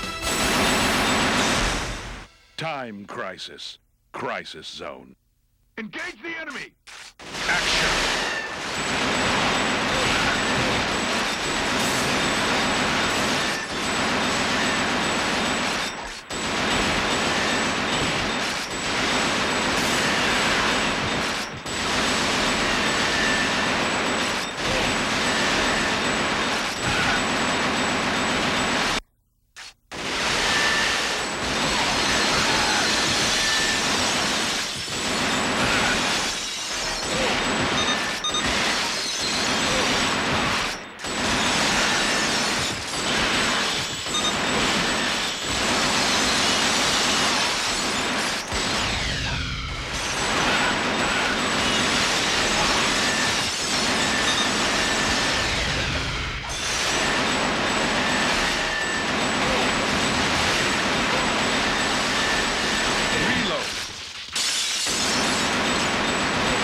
party's about to begin any minute now. Show them again how a hero is supposed to be. Alright, let's get it on! I'm Joe. Joe.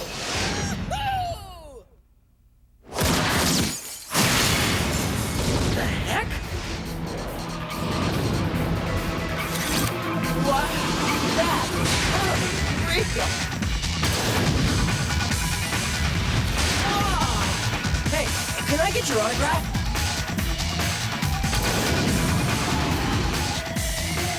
Let's rock, baby! Yeah!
Could be promising.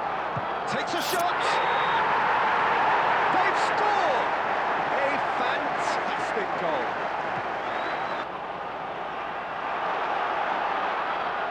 Mathis! But he's missed it!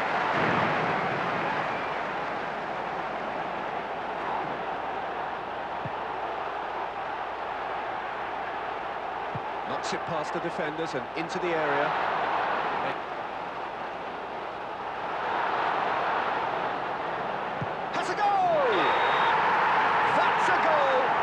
Just what you expect from a player of his caliber. Good goal. And they've taken the lead.